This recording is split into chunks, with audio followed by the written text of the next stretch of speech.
We are live on YouTube. Oh, All right, good morning and welcome to the January 4th of 2022 public hearing and public meeting of the Landmarks Preservation Commission. This meeting is being held via Zoom and live streamed on our YouTube channel. We will be starting our day with public hearing items, and then we will be shifting to public meeting items, which are items that have already had a public hearing and are back in response to commissioners' comments. Two of the public meeting items were read into the record on December 14th, 2021, and we'll actually be taking testimony on those items. And before we begin the agenda, we'll take attendance. So I'll turn it over to Mark Silberman to take the attendance. Chair Carroll, Here. Vice Chair Bland, here. Commissioner Shamir Barron, Here. Commissioner Chapin.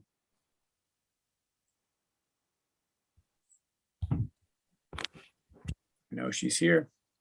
Here. Sorry. Commissioner Chen, Yeah. Commissioner Devonshire, Here. Commissioner Goldblum, Here. Commissioner Gustafson, Here. Commissioner Jefferson. I know he's here too. Commissioner Jefferson, I'm sorry, here. Commissioner Lutfi, Here. Commissioner Holford Smith. Here. All right, great. Thank you, Mark. So we're going to start, as I said, with our public hearing agenda. If you would like to testify on any public hearing items or on the two items that are on the public meeting agenda that were read into the record in December, then please join the meeting at the estimated time shown on our agenda, which can be found on our website. And I will turn it over to our Director of Preservation, Corey Harala, to take us through today's agendas. Thank you, Sarah, and good morning and Happy New Year, everyone. We'll start today's Preservation Department agenda with public hearing item number 1, LPC 21-06718, an application for a certificate of appropriateness in the Borough of Manhattan, Block 188, Lot 1, 55 North Moore Street in the Tribeca West Historic District. This is a Romanesque revival style warehouse built in 1890, and the application is to replace storefront infill. And Commissioners, the applicant has joined the hearing. You just need to click the screen to activate the presentation, state your name for the record, and you may begin. Hi, my name is Chris Teeter. I'm the architect, applicant of record for the modern infill at replacement at 55 North Moore Street. I guess I'll start just scrolling down. It's located at the first floor, which was formerly a loading dock on North Moore Street between Greenwich and Hudson, facing south. These are the designation photos on the right. You see the loading docks and the graffiti, and this is the building on the left. The current condition is shown in this existing photo with the shutters and louvers closed, which are here. Part of our proposal is the finish of these shutters and louvers. This is another existing condition photo. This is looking down the dock, existing bracket. This is with the doors open, showing the existing modern infill. I have better photos. I'll show you that in a second. What's there? This is the 1940s text lot photo. This is the building. On the right, you'll see what's currently there. There's these double doors that are in this bay on the left. And we have two full glass windows. So this is with the shutters open. The louvers always remain shut. And what we're proposing to replace are these three bays and rearranging it. You see in the existing condition plan, what I just showed you in the photos. This is the lobby entrance to the building, which we're not touching. These are the double doors to our current space, which we'll be replacing with the storefront at this location. These are the two storefront windows. This was the bracketed sign you saw in the previous photo. Here's a corresponding plan. There are currently also 3 lights shown here. The proposed is to move the entrance doors to the right, which align with the stairs going up the loading dock, and then to replace these two sections with glass. And the finish for the doors I'll show you in a second, but they'll mainly be all glass. Again, this is behind the shutters, so this is when the shutters are open.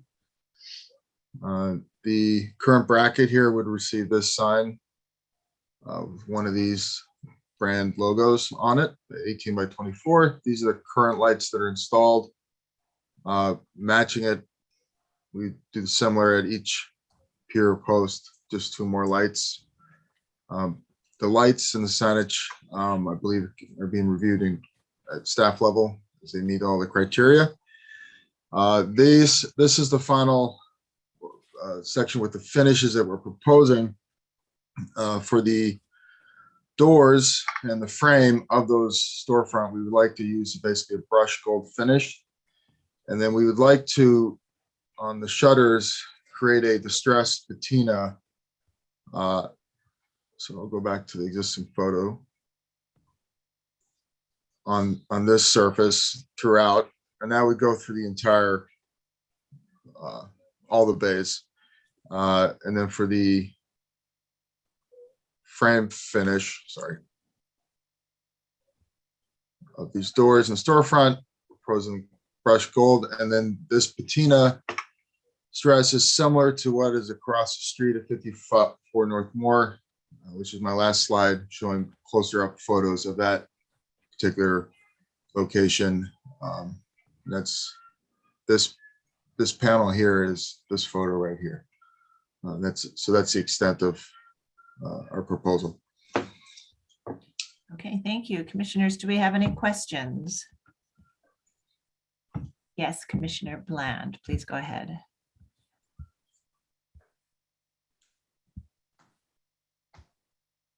Oops. Commissioner Bland?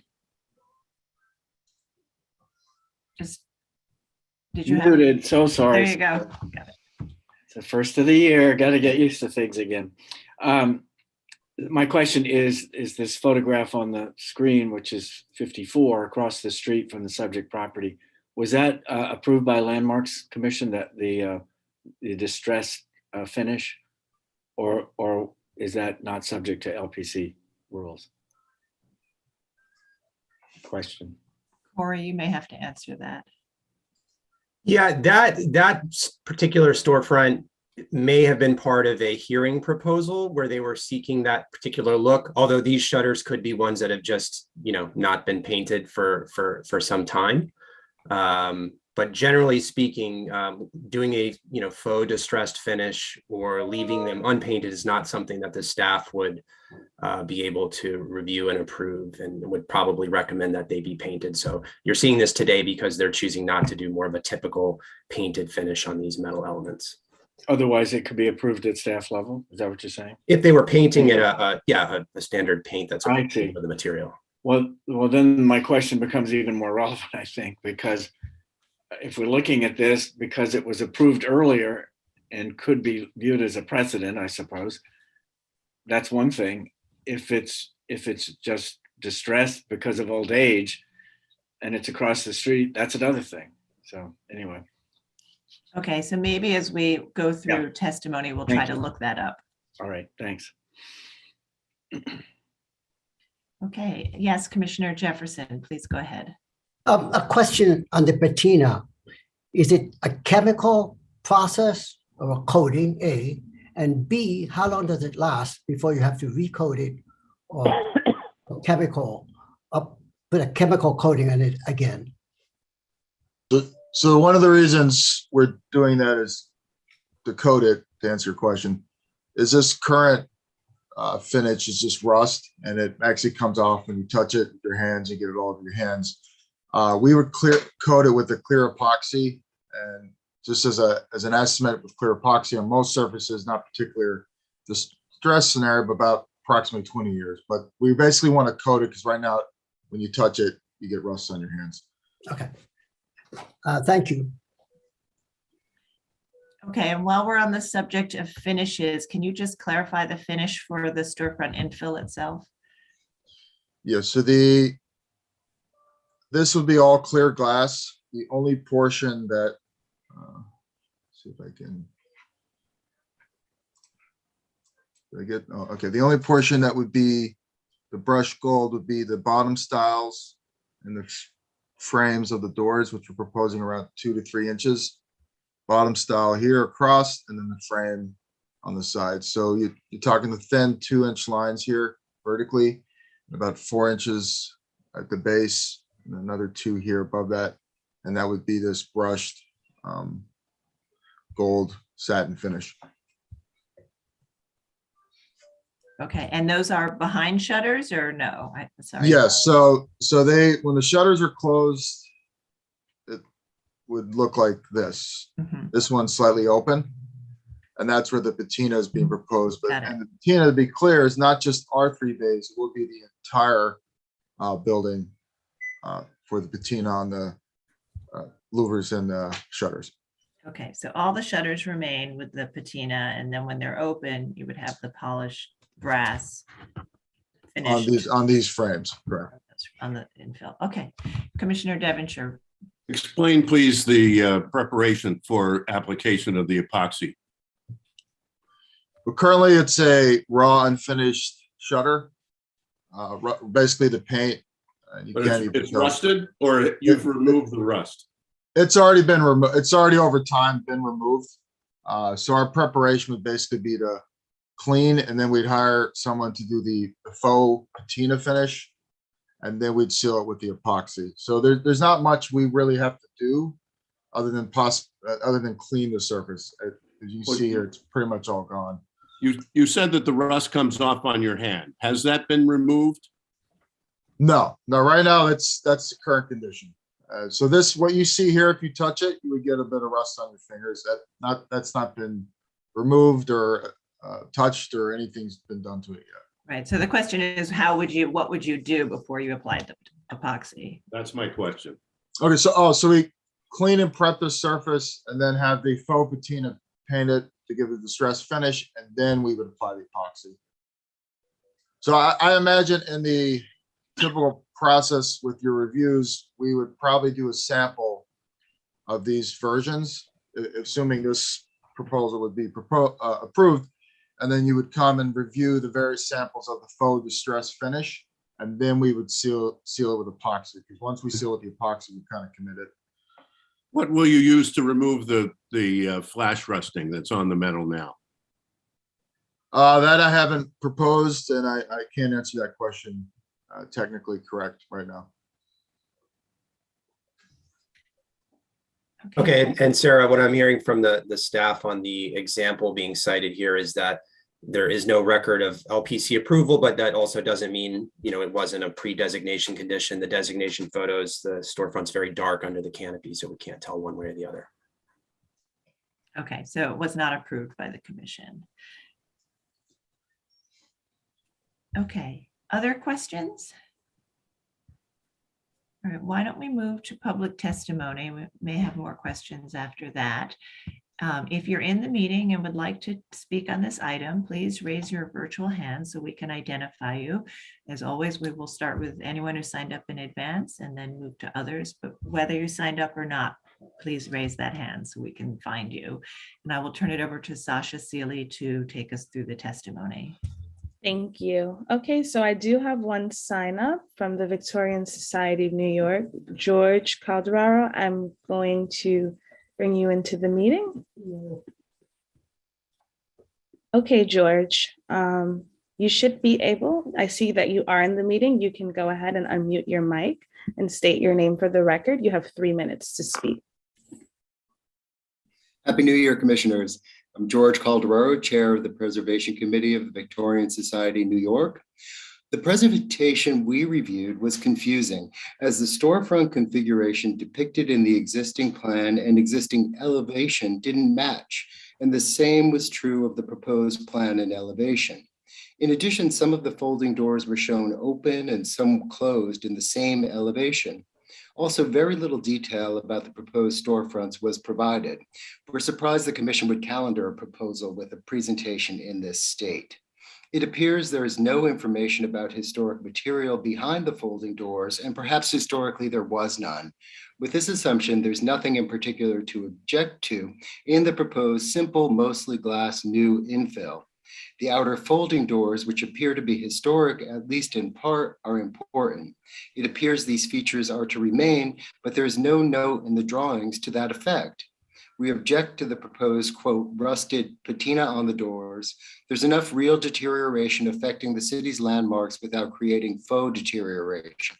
Ferrous metal would always have been painted with opaque paints to prevent rust. Thank you. Okay, thank you. Taking a glance back over at the attendees, and I do not see any hands raised, so I will pass it back over to you, Chair Carroll. All right, thank you very much. And I'll note for the record that we did receive a resolution from Manhattan Community Board 1 recommending approval of the application. Mr. Teeter, would you like to respond to the comments? The shutters and the louvers will remain. We understand the original initial application would have been a solid paint, but as proposed, we'd like to match our neighbor across the street with the patina. I guess that would be the short end of response. Okay, and commissioners, any final questions?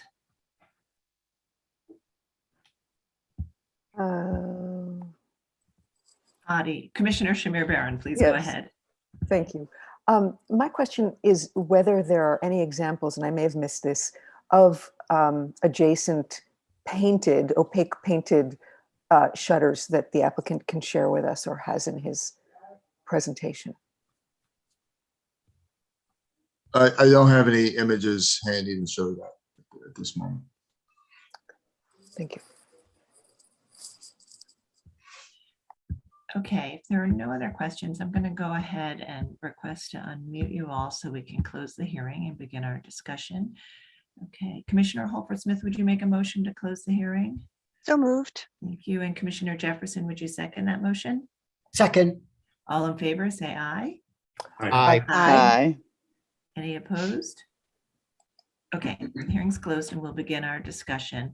So the proposal is to retain the historic shutters, but do this patina finish and then replace the modern infill behind it with new transparent infill that kind of evokes the open loading nature, but also has a sort of a metallic finish. So we'll go ahead and have a discussion on these elements. Commissioner Devonshire, would you like to start this one?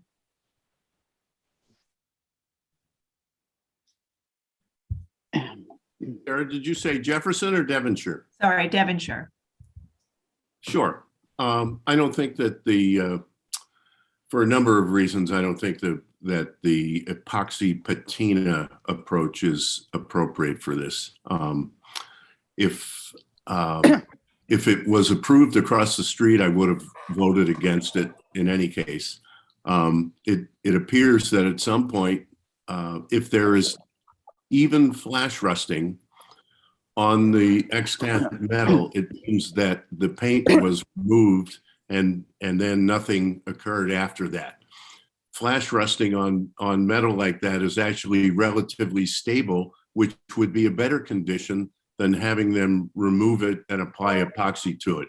So I can't vote in favor of it. Okay, and do you have a feeling about the finish of the configuration of the storefront infill behind? I'm okay with the configuration. Okay. All right, Commissioner Chen? I'm sort of in agreement with Commissioner Devonshire. Okay. Commissioner Bland? Yeah, I would say so. I think it's a good proposal up to the problem that has just been illustrated well by Commissioner Devonshire. So I think it should just be painted and join with, I think, the family of other shutters in the district.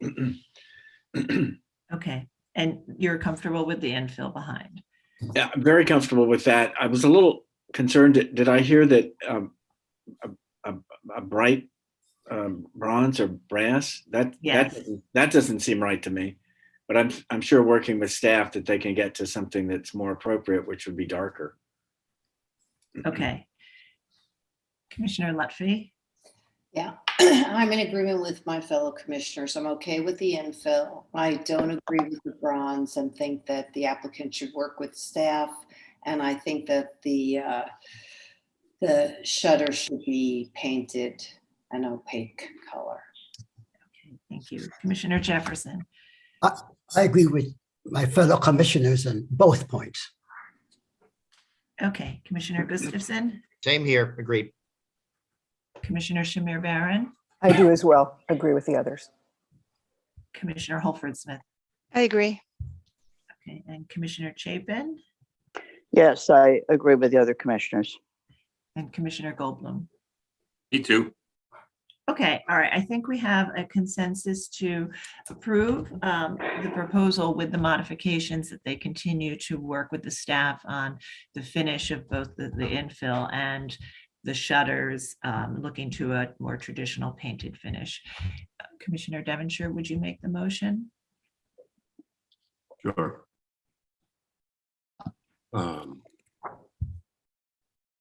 In the matter of LPC 2106718 at 55 North Moore Street in the Tribeca West Historic District, an application to replace storefront infill, I recommend approval with some modifications, finding that the replacement of the existing modern infill will not eliminate any significant architectural features, that the proposed infill would be typical in terms of materials, simply designed and set behind the existing historic metal shutters, thereby helping it remain a subordinate presence in the building.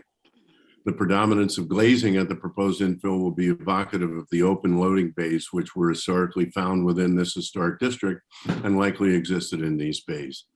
However, I find that the finishes for the metal framing of the infill and the existing historic shutters will not be in keeping with historic finishes found in industrial buildings of this age and style, or with the existing finishes typically found throughout the district, thereby drawing undue attention to themselves. Therefore, I recommend that the applicant work with staff to change the finishes for the proposed infill and existing shutters to be painted finishes in keeping with the historic color palette of industrial buildings of this style and age. And Commissioner Chen, would you second that motion? Second. Thank you. Mark, will you call the vote? Chair Carroll, Aye. Commissioner Bland, aye. Commissioner Shamir Barron, Aye. Commissioner Chapin, Aye. Commissioner Chen, Aye. Commissioner Devonshire, Aye. Commissioner Goldblum, Aye. Commissioner Gustafson, Aye. Commissioner Jefferson, Aye. Commissioner Lutfi, Aye. Commissioner Holford Smith. Aye. With 12 in favor and none opposed, the motion passes. Okay, so that's approved with those modifications. Please continue to work with the staff on the finishes. And we'll move to the next item. Next item is public hearing item number 2, LPC 22-04263, an application for a certificate of appropriateness in the Borough of Manhattan, Block 643, Lot 1, 95 Horatio Street in the Gansevoort Market Historic District. This is a neoclassical style warehouse designed by John B. Snook and Sons and built in 1931 to 35. The application is to establish a master plan governing the installation of artwork. And the applicants have joined the hearing. You now have control of the slides. Just click to start and please state your name for the record. You may begin. Hi, my name is Jane Carey. I'm the Senior Officer of Community and Government Affairs for the Whitney Museum. I'm joined by my colleagues Marcela Guerrera, or Jennifer Rubio, Associate Curator, and Maura Hefner, Assistant Director of Exhibitions Management, Exhibitions and Collections. Well, Happy New Year, and thank you for having us this morning. We are here to share more about our public art series that we've had on the Gansevoort Street facing facade of 95 Horatio Street since 2015. So the Whitney Museum of American Art, in partnership with property owner TF Cornerstone and Highline Art, has presented a series of public artworks on this facade, which is part of the Gansevoort Market Historic District. The project site is directly across from the museum on Gansevoort Street. In 2015, Landmarks Preservation Commission authorized this public art series by issuing a certificate of appropriateness, which expired on December 8, 2021. The Whitney would like to continue with this series and thus seeks Landmarks approval for a renewed certificate of appropriateness with no changes from the initial certificate. I'd like to welcome my colleague Marcelo to provide an overview of the project now. Hi, hello. Happy New Year, everyone. My name is Marcela Guerrero. So a little bit of a the project overview. The Public Art Series, which began in 2014, is key to the Whitney Museum's mission of advocating for American art and fostering the work of living artists at critical moments in their career. The site sits directly across from the museum, which makes it an optimal place for the Whitney to show public artworks. And with this public art series, we're also adding to the artistic character of the neighborhood, which, as you know, includes other not-for-profit organizations such as West Beth Artist Community, White Columns, and of course, the museum itself. Jane, can you go to the next? Thank you. So a little bit of history, which I'm sure you all know. Before 95, Horatio's renovation to residential units began in the 1980s. The building was a cold storage warehouse constructed at the turn of the 20th century. The working High Line ran through the building at the site where the Public Art Series is now located. And the High Line was removed, of course, when it was converted to a residential property. And more importantly, the project site is located over non-historic fill. So now Jane will give you a little bit of a time capsule to show you past projects we've done at this site. And as we're moving along and showing you these images, which if you have any questions, please at the end, let me know. But I'll review these 10 points of the master plan, which again, as a reminder, we're seeking no changes to this project description. So, and Jane, you can start, thank you. So the artwork will be changed twice a year in order to present to the public a range of compositions by different artists. The entire surface will consist of the work of art reproduced faithfully from the artist's original image. The Whitney will always secure a signed waiver by the artist. Artworks will be installed for approximately 6-month timeframes. Each presentation will use the same structural frame and will be works of art on photo printed vinyl. Each artwork will be 17 feet high by 29 feet wide to fit the existing frame. There will be no projections, moving images or videos. There will be no illumination in the artworks. There will be no advertisements for the Whitney on the artwork. Logos or text may appear if part of the artwork itself. And the small building mounted plaque will identify the work of art, its date of creation, and the artist's name, as you can see here in this photo. And with that, I'll conclude, but if you have any questions, technical questions, my colleague Maura Hefner is here to answer them, or if you have any questions about the artwork that we just presented, please feel free to ask. Thank you. Great, thank you very much. Commissioners, do we have any questions?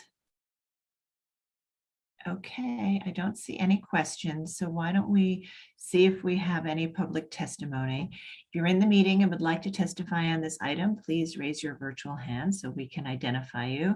And I will turn it over to Sasha Seeley to see if we have any testimony.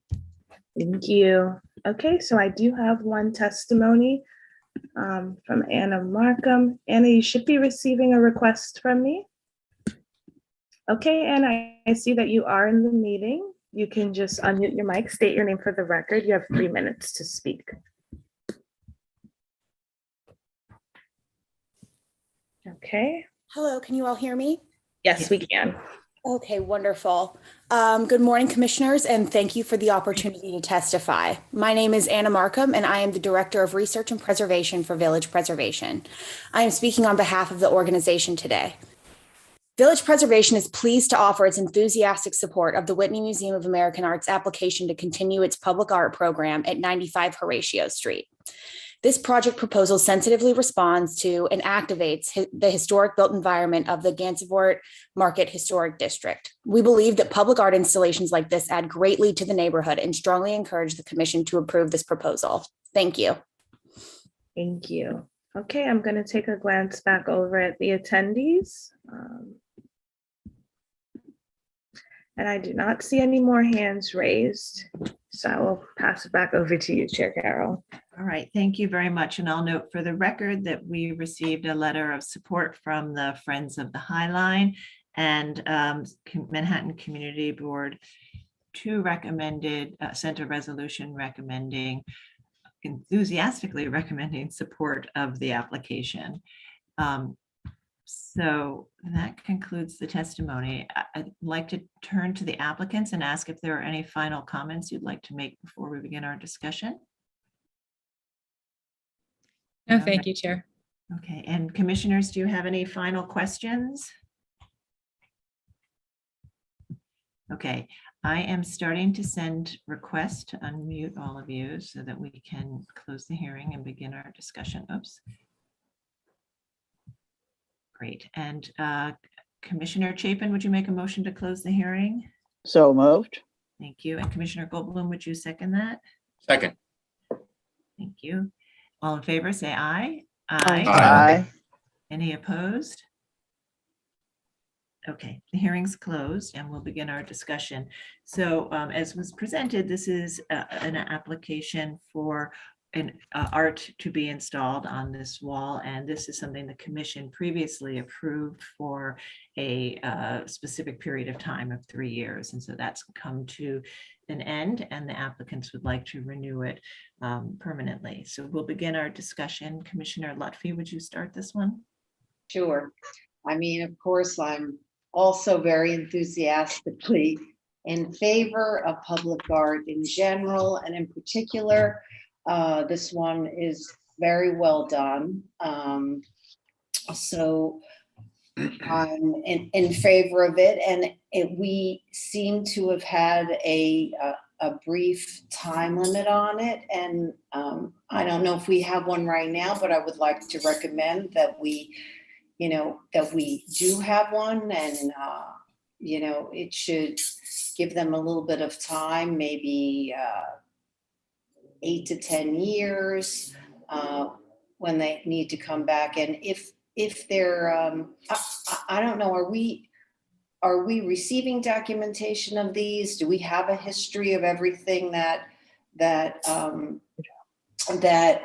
do? If we don't, then I would like to also recommend, so that when it comes up for renewal, that we do, have a record of everything that goes up during that time period. Okay, so it would be similar and consistent with how we have handled painted wall signs, where we have allowed them to have a master plan for a period of 10 years with the condition that they send us photographs of each installation over time, so we have a record. Okay.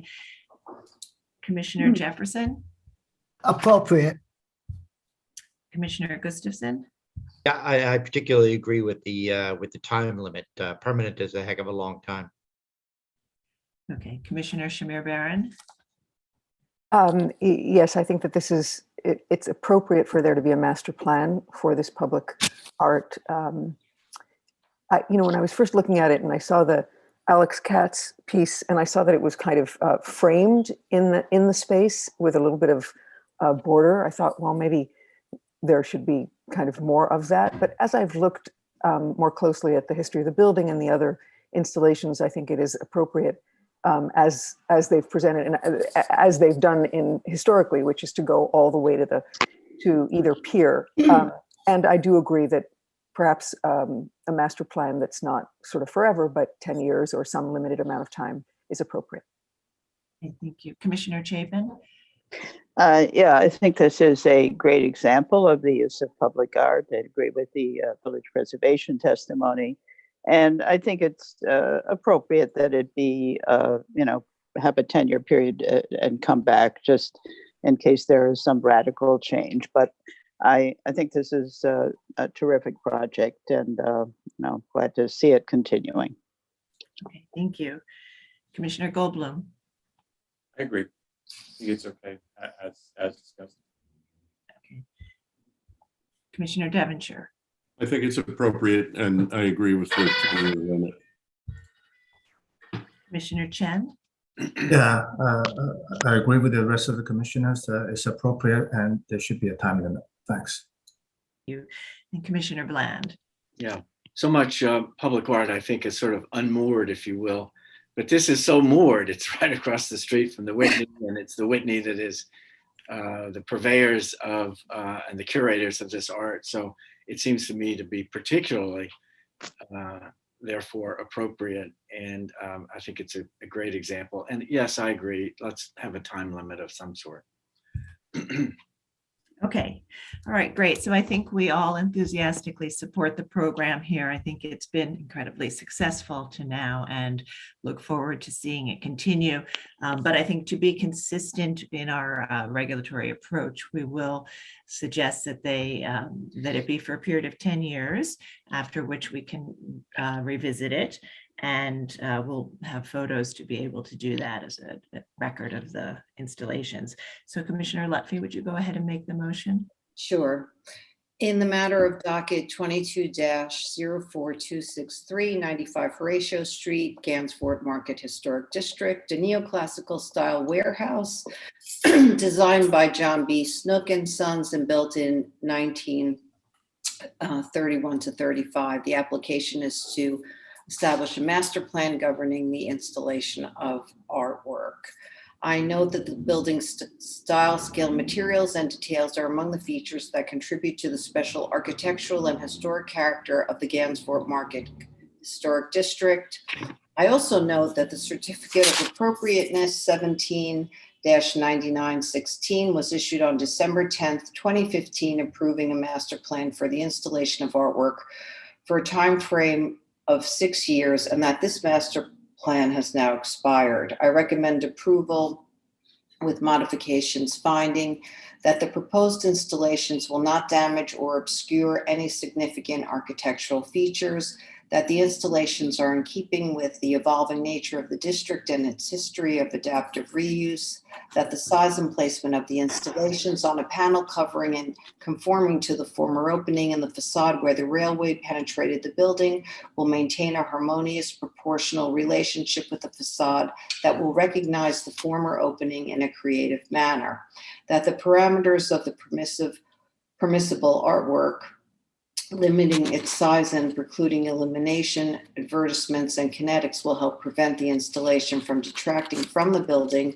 or the streetscape, that the plaques providing information about the artwork will be small in size, simple in design, and typical in terms of installations of this type and mounted at plain masonry, and that the proposed work is in keeping with the original approval. However, I find that given the wide parameters allowable for the artwork, long-term implications of these installations cannot be known at this time, and I therefore recommend that the master plan be limited to a period of 10 years and that the applicant be required to document all of the installations during that time so that a record of the installations is available for the commission to review if or when the applicant seeks to renew the permit. Okay, thank you. And Commissioner Jefferson, would you second that motion? So second. Thank you. Mark, will you call the vote? Chair Carroll, Aye. Commissioner Bland, Aye. Commissioner Shamir Barron, Aye. Commissioner Chapin, Aye. Commissioner Chen, Aye. Commissioner Devinger, Aye. Commissioner Goldblum, Aye. Commissioner Gustafson, Aye. Commissioner Jefferson, Aye. Commissioner Lutfi, Aye. Commissioner Holford Smith. Commissioner Holford Smith. She wasn't present for this item. Okay. With 10 in favor and none opposed, the motion passes.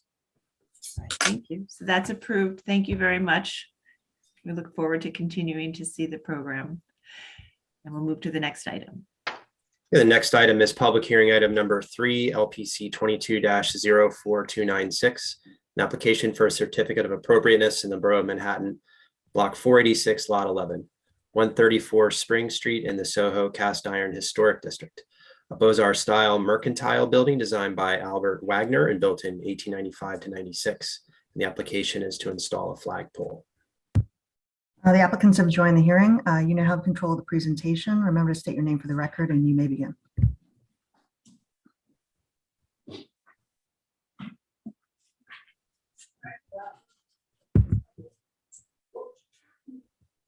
Jackie, if you could just unmute yourself.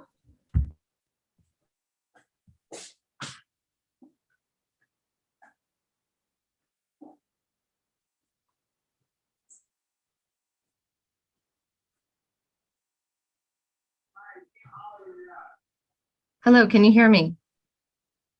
Yes, we can hear you now. Okay, thank you. I apologize. I always manage to mess up something on, on these Zoom hearings. Hello, commissioners and landmark staff. My name is Jackie Prudu-Vellon. I'm the preservation consultant for this project. Thank you for hearing this application today and Happy New Year. Okay, can I advance the slides? Yes, you just need to click on the screen and then use the mouse or the arrow keys on the keyboard.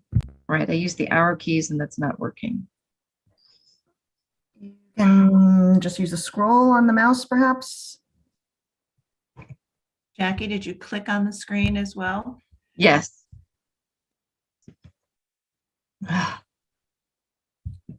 Okay, I can advance the slides for you. So okay, thank you. I'm sorry, I don't know what I'm doing wrong. Okay, so 134 Spring stands on the south side of Spring Street between Worcester and Green in the Soho Cast Iron Historic District. It has an L-shaped plan so that it has another street facade around the corner on Worcester. This proposal is for the removal of the existing bracket sign and the installation of a flagpole and banner on the Spring Street elevation. Ownership would like to install a flagpole to increase visibility for a potential commercial tenant because acquiring tenants in this difficult economy is challenging right now. Next slide, please. On the left is the earliest photo I could find of the Spring Street elevation from the 1940s. In the middle is the 1970 designation photo, and on the right is the current condition photo. Next slide, please. In 1988, a C of A was issued on the building, approving, among other things, 3 flagpoles on the Spring Street elevation. You can see the, sorry, was that a comment? No. You can see the 3 flagpoles highlighted with the red arrows in the photos from the 1980s and the 1990s. Next slide, please. And also, I should mention that an MOU was issued on the building the following year in 1989. That MOU is now going to be abandoned because of the recent zoning change in Soho. Here is the proposed installation location highlighted in the red box. The location is to be the same as the previous flagpole location, using holes that have since been patched. Next slide. Here are the elevation, section, and detailed drawings for the proposed installation. The flagpole will be 12 feet long and the banner will be 5 by 7. Next slide, please. Flagpoles are a common streetscape feature in this district. These photos show flagpoles that are installed right by 134 Spring Street. On the left, you see the flagpole at 131 to 137 Spring, which was approved with a C of A in 2000. In the middle photo, the proposed flagpole location is highlighted with the red box, and you're looking east down Spring Street. On the left, the flagpole at 132 to 134 Spring, which is right next door to this building, may not have a permit. Research by staff was inconclusive on that. Next slide, please. The flagpole at 131 Spring on the right, it was approved with a C of A in 2000. In the middle photo, you're looking west down Spring, back at 134 Spring. The flagpole in the foreground is 121 Spring Street, and LPC staff could not find a permit on record for that one. And on the left is 122 Spring, which has 2 flagpoles. Unfortunately, the designation photo doesn't show the entire building, and staff could not find a record of a permit for these flags either. Next slide, please. On the left is 69 Green, which has a flagpole approved by C of A in 2000. In the center photo, you see 79 Green on the left and 76 Green on the right. The designation photo doesn't show the entire facades of these buildings either, and staff could not find record of flagpoles approved at these addresses. Again, the designation photo doesn't show the entire facades of these buildings. It's 68 Green and 60 Green on the right either. Next slide, please. On the left and center photos are 97 Green Street. Staff could not find permits on record for these flagpoles. And on the right is 114 Green, which staff also could not find record of permit for. Next slide. And lastly, these photos are both of 584 Broadway, which were approved by C of A in 2020. Last slide, please. To conclude, given the prevalence of flagpoles within this district and the history of previous flagpole approvals on this building and the scale of this facade, it is my opinion that the installation of one flagpole will not detract from this facade or be inconsistent with the streetscape, especially considering the prevalence of flagpoles on nearby buildings. Thank you, and I look forward to your questions and comments. Thank you very much. We do have one question. Commissioner Goldblum, please go ahead. Thanks. This may be for Corey. The applicant showed a lot of flagpoles, which with one exception, I think, either were predating or did not have permits or permits could not be found for them, or were from 2000 or about 20 years ago, 22 years ago, more or less. Can you give us some kind of insight into what you believe to be more recent LPC trends or policies related to flagpoles in this district? I'll give it a shot, and because a lot of these actually do predate me as well, I would welcome any additional input from Sarah or Mark. But yeah, I do think there was a period of time, and as was noted, several of the examples shown in this presentation were from the year 2000. So there may have been a period of time there where the commission was approving flagpoles on certain commercial stretches in this historic district. And then I think there was a long period of time where there were not such approvals, and kind of the typical bracket sign and blade sign was the default instead. I think exceptions have been made here and there. I think maybe the North Face store with a flag is one of them that was cited as a more recent approval. And in some cases that may be because there was historically a flagpole in a particular location, even if it wasn't for a particular tenant and may have been for a different use, that gave some reason to allow the pole to be there itself. And then otherwise for buildings that have other uses like an institutional use or something, a flagpole might be found appropriate. So I think there is a very mixed and varied record, and kind of gone both ways on them. But again, I welcome any further input from Sarah on that. Sure, I can follow up, and I think the end result is exactly what you say. There is a mixed and varied set of actions on these, and we early on when the neighborhood was first designated and it started to become a neighborhood of galleries and buildings were transitioning from manufacturing use, I think to sort of celebrate and bring people down, the gallery started to install a lot of flagpoles and banners, and that became a pretty routine approval for the commission, and we approved a lot. By the late 1990s, I think there was a feeling that perhaps the number of flagpoles was starting to distract from the architecture, and the commission adopted rules for bracket signs to encourage applicants to get a staff level approval for a bracket sign in lieu of proposing a flagpole. And certainly since then, the commission has approved fewer flagpoles and more bracket signs, and through the years. And over the years, though, we did start to see some more applicants come in for flagpoles in this district, as well as some of the other commercial districts like NoHo and Ladies Mile. And the commission has started to, on a case-by-case basis, approve them, really looking at the size of the flagpole relative to the size of the building to which it's being added, rarely approving multiple flagpoles anymore, limiting it to one flagpole generally. If the building is large and the size of the pole and the resulting flag don't overwhelm it. So we have started to approve them again, in sort of over the last decade, more frequently. Thank you. Okay. All right, other questions? So I did have one question though. Is the flagpole for the tenant at the ground floor? Yes.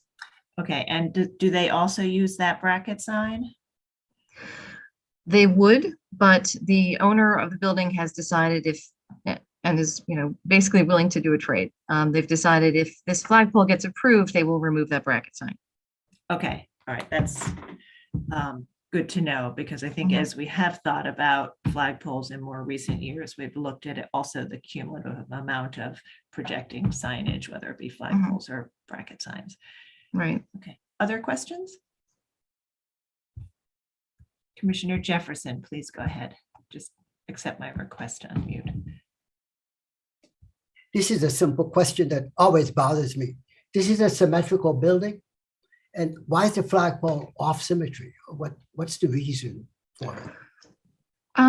Well, really ownership was looking to utilize holes that had already been made from a previous installation, so they wouldn't make new penetrations into the facade. However, a bit to the left of the location that's being proposed, there was also previously a flagpole installed. So in that, it could conceivably be shifted over so that it would be somewhat centered over that transom. So it was really just a location chosen based on, where flagpole was previously installed. But there are other previous installation locations to choose from too. Thank you very much. Mhm. Okay, and I would say that I think in the past we have sort of discouraged flagpoles going into decorative masonry, as you find you have that rusticated stone in the middle, and have often installed them at windowsills to avoid damaging any decorative spandrels or fabric in buildings in this district. So into the windowsills of the second floor windows. Okay, other questions? Okay, let's turn to public testimony, and we may have more questions after that. So if you're in the meeting and would like to speak on this item, please raise your virtual hand so we can identify you, and I will turn it over to Sasha Seeley to take us through the testimony. Okay, thank you. So I do have George Calderaro from Victorian Society, New York. George, I am bringing you into the meeting. I see you have accepted my request. George, you can go ahead and unmute your mic and just state your name for the record. You have 3 minutes to speak. Hello again, Commissioners. George Calderaro for the Victorian Society, New York. The proposed flagpole is awkwardly placed on the facade, having a poor relationship to its architectural features and the symmetry of the building, as has been pointed out. The fact that there were at this building previous approvals for flagpoles and banners now removed is inconsequential. Unlike courts of law, the Commission is not bound by precedent. In fact, the precedents shown in the presentation material for flagpoles and banners in this district make a good case for why they should no longer be approved. It may be worth remembering that flagpoles and banners were initially, reluctantly, approved in districts like Soho when galleries and shops were outposts. There was a need to draw people past the rows of desolate, half-empty warehouses and lofts to the new shops. That is hardly the case now. There's a good precedent on the building for a small bracket sign, and we suggest that's the appropriate way to provide a sign for this storefront. Thank you. Thank you. Okay, so those are all my signups, but I do see I have one more hand raised. So I'm going to call on John Graham. Okay, John, I see that you are in the meeting. Just state your name for the record, please. You have 3 minutes to speak.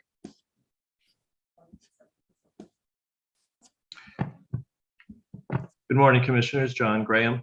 I just would like to step in and note that when I started working with the Commission in 1992, I was allowed to write permits for flagpoles, and did in fact write one for a building on Broadway or West Broadway for the designer Anna Sui. There were also some historic flagpoles, including the ones that were on the post office building, which I believe is now occupied by Apple. But when staff realized the sort of overwhelming number of flagpoles that were appearing, we were discouraged. Then the bracket sign rules went in, and we were very happy to recommend applicants review the bracket sign rules and apply for a bracket sign, which they could do at staff level. Thank you, Commissioners. Great, thank you. Okay, I'm reviewing the attendees list, and I see that there are no more hands raised. So I'm going to pass it back over to you, Chair Carroll. Thanks very much, Sasha. Okay, and I'll just also note for the record that we received a resolution from Manhattan Community Board 2 recommending approval of the application, provided that the pole is positioned in the center of the bay and that the size of the flag does not exceed others along the street. Okay, so I'll turn back to the applicant now. Jackie, would you like to respond to the comments? Yes, I would. Thank you. I would like to say thank you for the thoughtful testimony from VSNY and John Graham, of course. As I've said before, ownership would welcome an approval, even one based on needing to modify the proposal by shifting the flagpole so that it's centered with a bay. That would be completely acceptable and appreciated.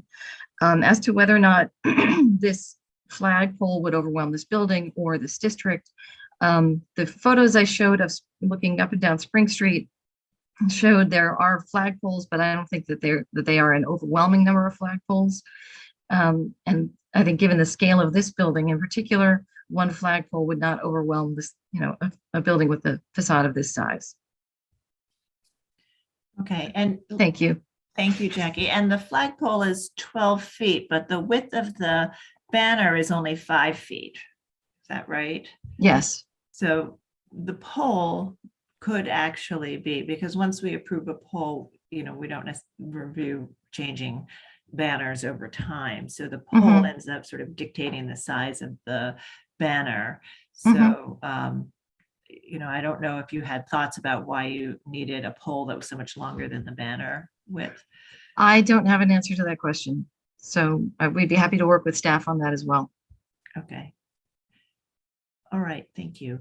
Commissioners, any final questions? Okay, I'm going to start to request to unmute all of you so that we can begin our discussion. Okay, Commissioner Gustafson, would you make a motion to close the hearing? So moved. Thank you. Commissioner Jefferson, would you second that motion? So second. All in favor, say aye. Aye. Aye. Aye. Any opposed? Okay, the hearing is closed and we'll begin our discussion on this item. Commissioner Chapin, would you like to start this one? We've heard testimony about our history of regulation of flagpoles, and we've heard testimony on the location of this flagpole, and we've heard some answers to questions on size and precedence. Yeah, it's an interesting issue because obviously most of the examples, we didn't have any history of whether we approved them or not, but they were prior to designation or, but in effect, we haven't been approving a lot of them. At the same time, obviously this district is characterized, but whether willy-nilly, by a number of flagpoles. John's testimony was interesting as well. I'm inclined, though, to, in this case, permit it on this building because there were 3 flagpoles historically. And I think if one were there and it was centered appropriately, that, I don't know what I would say about a number of the others that are currently there, but I think that this one, because of that history, I think that I would find this appropriate if it were recentered working with the staff. Okay, and what do you think about the length of the pole? Could that be reduced a little in your mind? Or does it need to be?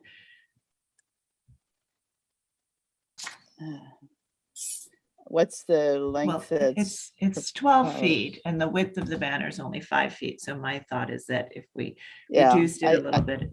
I agree with that, Sarah. Yes, it is a bit long. Yes. Okay, great. Thanks. Commissioner Goldblum. I take a different view. I think that in my time here on the commission, my recollection is that with a few exceptions, our general feeling has been that flagpoles detract from the industrial character of the district in its original, incarnation. It's historic. incarnation, and that we've been, in my recollection, suggesting to applicants, as has been discussed, to shift to blade signs or other forms of signage that are more consistent with the period of significance for the district. So I personally think that it would not be appropriate to do so. I mean, I think that position is supported by the fact that none of the flagpoles cited, well, except for one, and I don't remember the context of that, were approved in the last 22 years. So I think there's a trend, and I don't see a reason to change that trend. I think that the buildings in the district are are meant to capture a industrial moment in New York City's history. I think that the flags while flags were a part of New York City history, as you can see from lots of old photographs and drawings, I don't think they were associated with industrial districts like this. So I would suggest that this would not be appropriate for me. Okay, and I mean, I think I would just say that for me, I think that the sort of artist layer is a significant sort of layer of this particular district's history, and that for me, the flagpoles in some ways relate to that particular era, because it really wasn't sort of a. I think that's an interesting comment, and I agree with you, but I guess I associate district in its artist phase with the decrepit late 60s period that was the end of the industrial phase, before the galleries, or the blossoming of that kind of retail that utilized the flag. Yeah. But I do think that more of our conversations about flagpoles have really had to do with whether they're obscuring architectural features or ornament, and less to do with the industrial nature of the district. So, but I do think, I think for me, just speaking about that character, I think it does sort of speak to the adaptive reuse of the district for the gallery use, which really did give a new life to this district. So I kind of have a different angle on that. But I think our comments have mostly been about the size and placement relative to the ornament, and the ornament on adjacent buildings as well. Okay, Commissioner Devonshire. Yeah, I agree with Michael Goldblum on this completely. And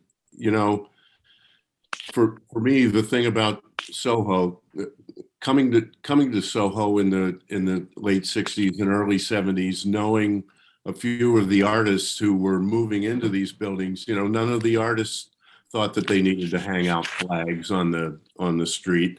And I actually lamented it when I started seeing the flags of the galleries. To me, it meant ultra gentrification. And so as far as I'm concerned, a flag, and certainly one this large, is not appropriate. If they want to enlarge the blade sign somewhat, I would be fine with that, but I'm not okay with another flag here. Thank you. Commissioner Chen.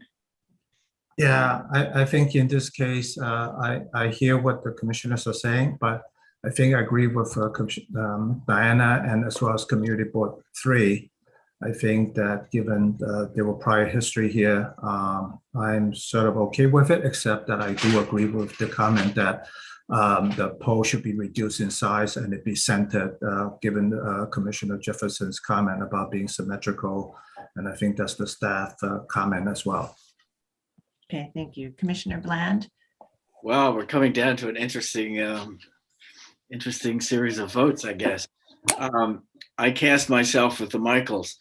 I'm not a fan of these flags. I think they do detract from my ability, at least, to appreciate the handsome architecture often behind it. In this case, of course, the flag is way too large anyway, but I'm not going to vote for the flag. I don't think there's anything wrong with the blade sign that's existing. If they wanted that to be slightly larger, that would be acceptable to me. And I just want to note that how interesting it is that preservation philosophy changes over time. And our law which I love so much, as opposed to the secretary standards, which are codified, 55, 60 years ago and don't change much at all.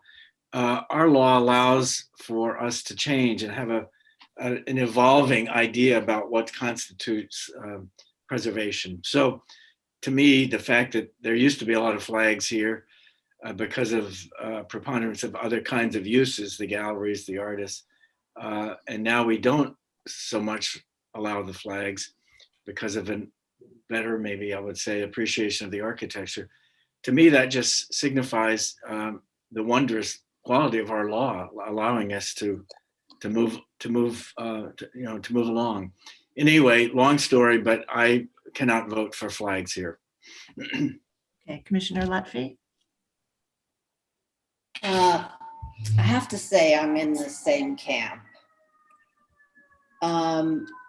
There, as George Calderero and others have said, this neighborhood has evolved quite a bit over the years. And, I was a kid, but I also remember when it was an outpost and this transition from industry to art and then to retail. This is really a retail district now. I mean, I would say this is the Madison Avenue of downtown.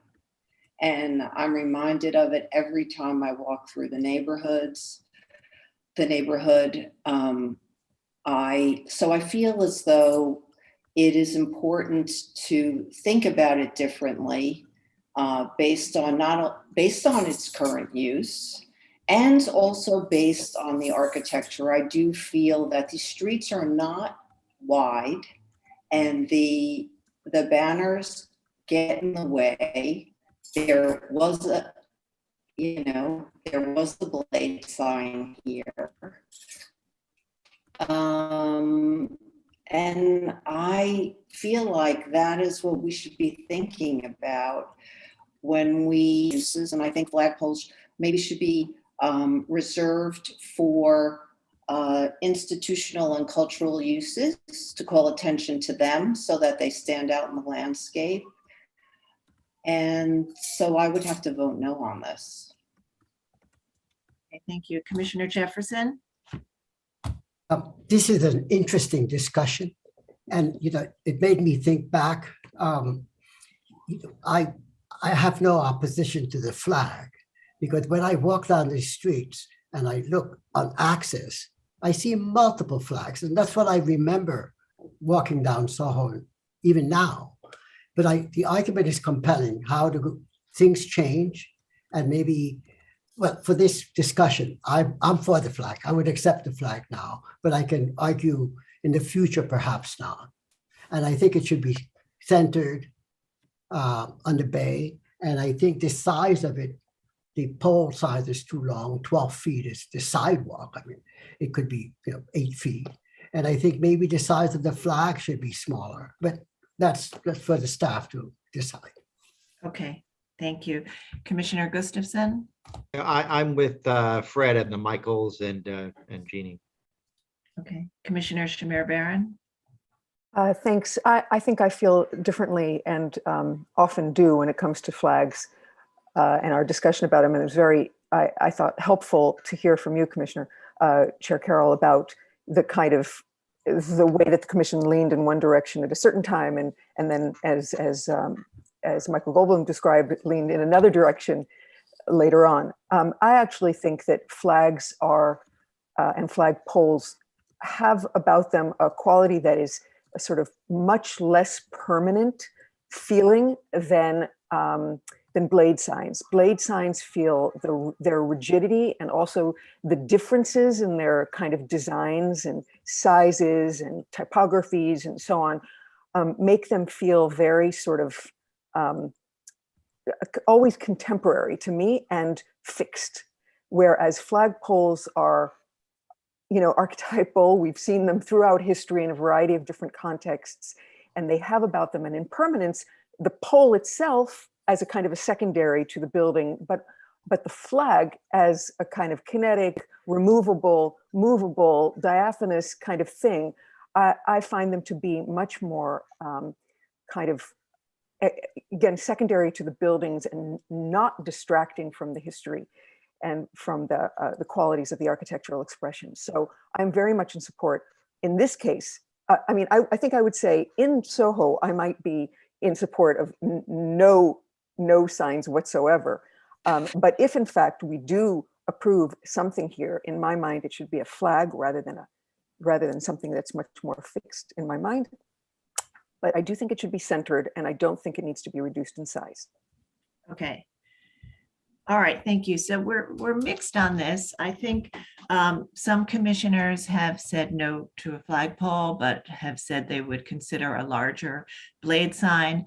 I agree, a larger blade sign, I think, then would be not so typical of historic signage and have a more sort of overwhelming or permanent feeling than a smaller flagpole. So I think we're mixed on this. We have 5 who would support a flagpole with some modifications, but not enough to vote today. So we'll take no action, and we'll let the applicant think about how they want to respond. All right, then we'll move to the next item. All right, thank you. Okay, and just to note for the record, item 4, LPC 22-04139 was laid over at the last minute, so we're going to move to item number 5. That is LPC 22-01239, an application for a certificate of appropriateness in the Borough of Manhattan, block 1407, lot 59, 1022 Lexington Avenue in the Upper East Side Historic District Extension. This is a neo-Grec style row house designed by Tom and Wilson and built in 1880 to 81. And the application is to replace storefront and entrance infill, modify openings, and construct a rear addition. The applicants have joined the hearing. You now have control of the presentation. Click the screen to activate the presentation. State your name for the record and you may begin. Good morning, commissioners. My name is Theodore Bodner. I am the architect for the client in this particular project at 1022 Lexington Avenue. John Reyes from my office should be given command of the slideshow in order for us to present. Yes, Jonathan, you have control. You just need to click on the screen and then use the arrow keys on the keyboard. There you go. There we go. Wonderful. Good morning, commissioners. Again, Theodore Bodner, architect for the client on this project. This project was previously before the commission and was approved in December 2020 for modification of the storefronts at the first and second levels. We are returning back to you for a slight increase, a 2% increase in glass, as we have a restaurant client for those bottom 2 floors. And we are looking for a 2-story infill at the second and third floors at the rear of the building. Our first slide here shows the building's location on the southwest corner of East 73rd Street and Lexington Avenue. If you look at the bottom left-hand slide, the plan there, you'll see that our building does not really affect the interior donut of the block because it's on the outermost portion of the edge of a block, and it is of course blocked in by the other buildings that go to the south of it. It is located within the Upper East Side Historic District Extension. And next slide, please. This is the historic text photo from 1940 showing the building on the left-hand side and the current condition that's been modified significantly on the right-hand side. Next slide. This shows the areas of work, the ground floor under this particular revision for the glass increase, and the yellow portion at the rear of the building on the left slide at the second and third floor levels. Next slide. This illustrates a little bit further the rear extension area on the top left slide, and then on the right slide, you'll see what we're proposing to infill as and with at that portion. Next slide, please. This is the existing elevation demolition drawing for the property. You can see what is existing at the first floor and at the top corner levels. If we can have the next slide, please. This shows what was proposed to the commission in December of last year for the project, and this was approved with minor modifications to the facades. Next slide.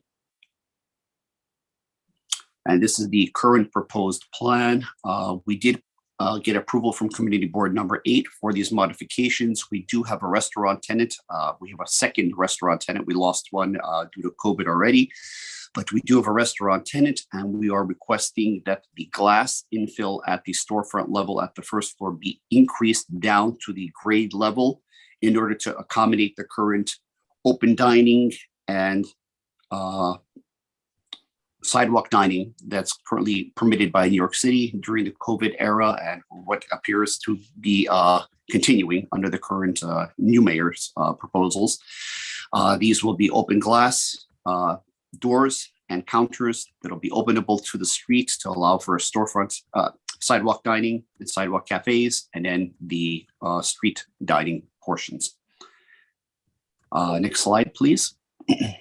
This is the first floor plan showing the change from the existing on the upper area down to the proposed first floor at the lower level, showing that the doors are sliding doors in order to accommodate like an open plan for the first floor and give the waiters better access to these sidewalk areas. Next slide is the second floor. This is just for reference purposes. This was what was approved previously by the commission, just showing the amount of glass at the existing second floor level to the proposed second floor level. The following slide illustrates our storefront going through the existing windows and then being proposed to drop through the new door, sliding door sections of full height glass from the grade level up to the header of the doors. There are several existing stores with these conditions on the following slide. On our block, we actually have 3 already existing stores to this effect at 1012, 1014, and 1016 Lexington Avenue. If we go to the next slide, we have close-up photographs showing the full height glass that already have been existing for these storefronts and the operable open glass for these storefronts. So there are existing conditions that have been approved for these, for storefronts like these. For the second portion of our project on the next slide, we're showing the infill at the top right-hand side for the upper 2 most floors for the 3rd and 4th levels. We are going to continue with the brick that is a painted brick. It's slightly darker in the slide just to show you the area which is being affected. It is a small area of about 14 feet by 17 feet, 240 square feet per floor. So 480 square feet total, less than 500 square feet total. We will be continuing the historic cornice to the edge and wrap around as we are slightly out beyond our existing neighbor to the right or to the west in this particular instance. And we will be aligning the windows, the new windows, to be historic windows with the floors below and the floors across from it. Next slide, please. This illustrates the Sanborn map history for the building. There was no extension at the rear, so this is a 4-story building up until about 1911, and then somewhere between 1911 and 1939, the lower 2 floors at the rear were added to the building. And on the right slide, you'll see our superimposed addition with the configurations added into this area. So you would see what our addition would look like and how we would like to have it blend in with the rest of the building. Next slide, please. This is the plan of the 3rd floor existing above and the 3rd floor below, showing the minor 240 square foot infill at the 3rd floor level. This will be in addition to the residential apartment at this floor. And then on the following slide, we have our 4th floor level, which will be an infill similar size at the 4th floor, portion of the residential apartment for that floor. On the following slide, we illustrate the conditions that are existing on our, what we would call eastern portion of the side wall of the 2nd and the 3rd floors, and the little rear elevation drawing showing existing how the cornice would be wrapping around the edge now, and what our rear elevation would look like with the proposed portion. Please note we are wrapping our cornice to a certain point, but not disturbing our western neighbor's cornice on 73rd Street of the residential building. And also this jutted out condition does exist. If you look to the right of the two buildings with the bay windows, there is a building that does protrude out beyond their edges also. Next slide, John. These are a little bit closer photos showing the chimney going through that space. There are minor balconies, but they have non-historic windows and slides. If we go to the following picture, and in fact, the historic brick has been replaced with parging in this area. You can see that there are windows and doors that are not historic in nature. So at some point, this portion of the building got renovated and did not follow any of the historic stuff. There is wrought iron gating there, but it's new. It's not old wrought iron gating. There are wood fences to the right side. If we go to the next slide, we can see that the top right-hand slide is the neighbor's wall. There's nothing that will be affected on that side that would diminish a view or anything for them. There are wood fences wrapping the parapet at our building, and the slide at the bottom shows what exists below us and beyond us on our property. The following slide shows the first of two examples of precedents within our extension area. This one at 1055 Lexington Avenue, which is at East 75th Street on the southeast corner. This was a 3-story extension built somewhere to this 4-story building, built somewhere between 1896 and 1911 as an addition that was added. And the next slide shows a property 841 Lexington Avenue within the Eastside Historic District extension at East 64th Street.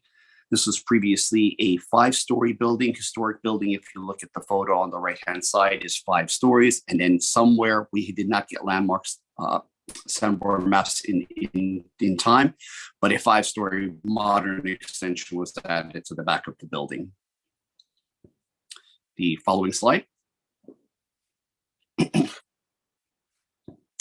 So based upon the fact that our building is not typical with the rear terrace windows and doors and a fence that are not historic in nature, we are in a neighborhood where Park Avenue corner buildings, Madison Avenue corner buildings, and more recently Lexington Avenue corner buildings have been large residential developments, 10 to 16 stories with second floor commercial. This is a non-typical building within that district.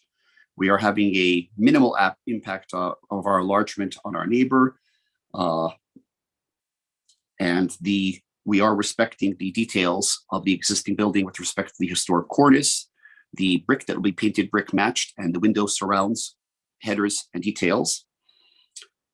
Community Board number 8 did approve this proposal in July of this year. And we also want to bring to the Commission's attention that during the early 20th century, based upon the Historic District Extension report, many of these types of buildings were altered in this area. We are requesting approval of our proposal.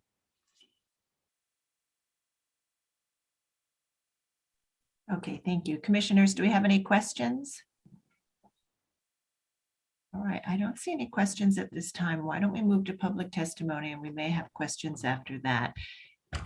I'll turn it over to Sasha Seeley to take us through the testimony. If you're in the meeting and would like to testify on this item, please raise your virtual hand so we can identify you. And as always, we'll start with anyone who signed up in advance. Sasha, take it away. Thank you. All right, John Graham. I am requesting you, John Graham from Victorian Society of New York. You can go ahead. Please just state your name for the record. You have 3 minutes to speak, John. I see that you are in the meeting.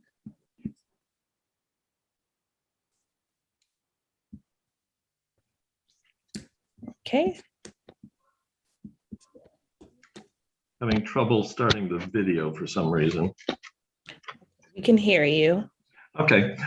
Good morning, Commissioners. John Graham for the VSNY.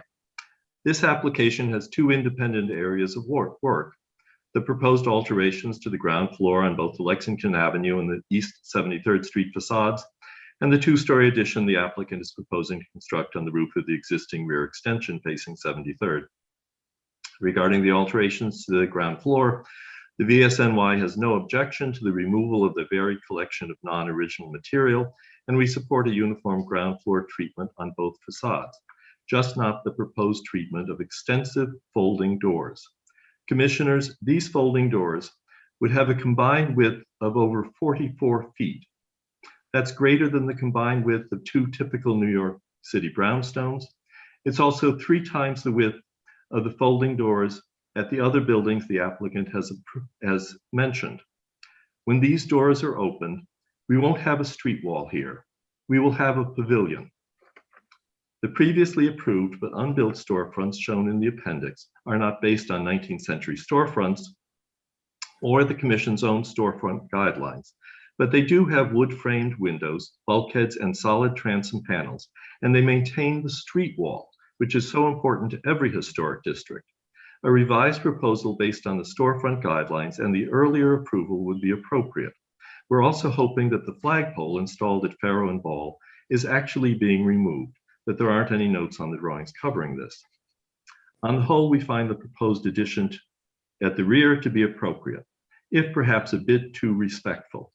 The reuse of the historic east-facing cornice is commendable, but we find the applicant's proposal to extend the east facade seamlessly to be disturbing. Historic buildings aren't toothpaste squeezed out of an endless tube.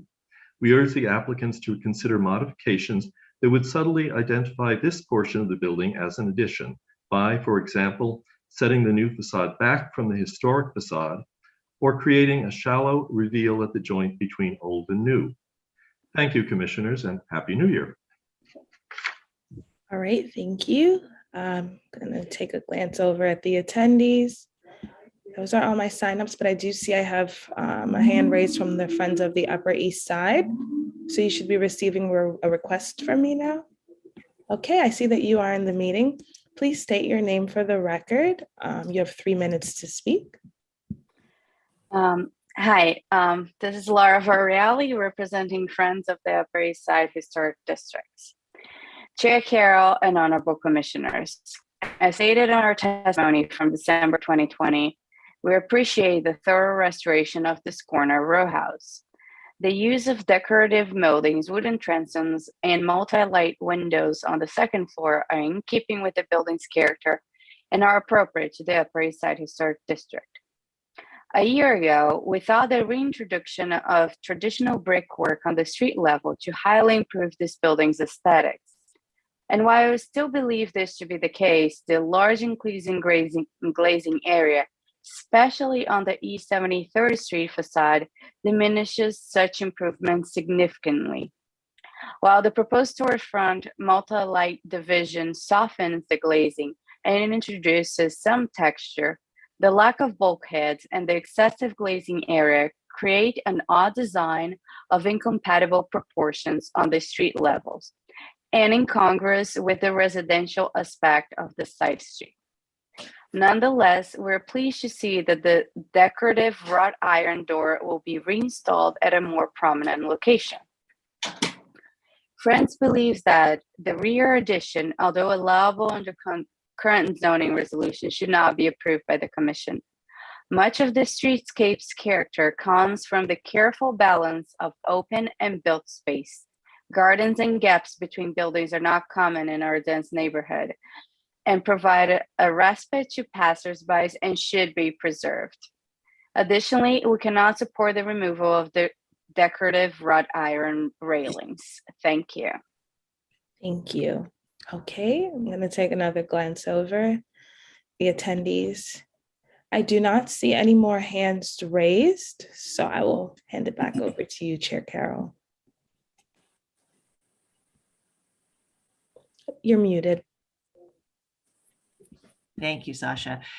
So I just want to also note for the record that we received a resolution from the community board stating that they had reviewed this project 3 times, and at the 3rd meeting in July 2021, The resolution, the final resolution is to recommend approval of the application. They did attach earlier resolutions disapproving the application, but I think that the applicant went back 3 times in response to their comments and That is correct. We did. ultimately secured their approval.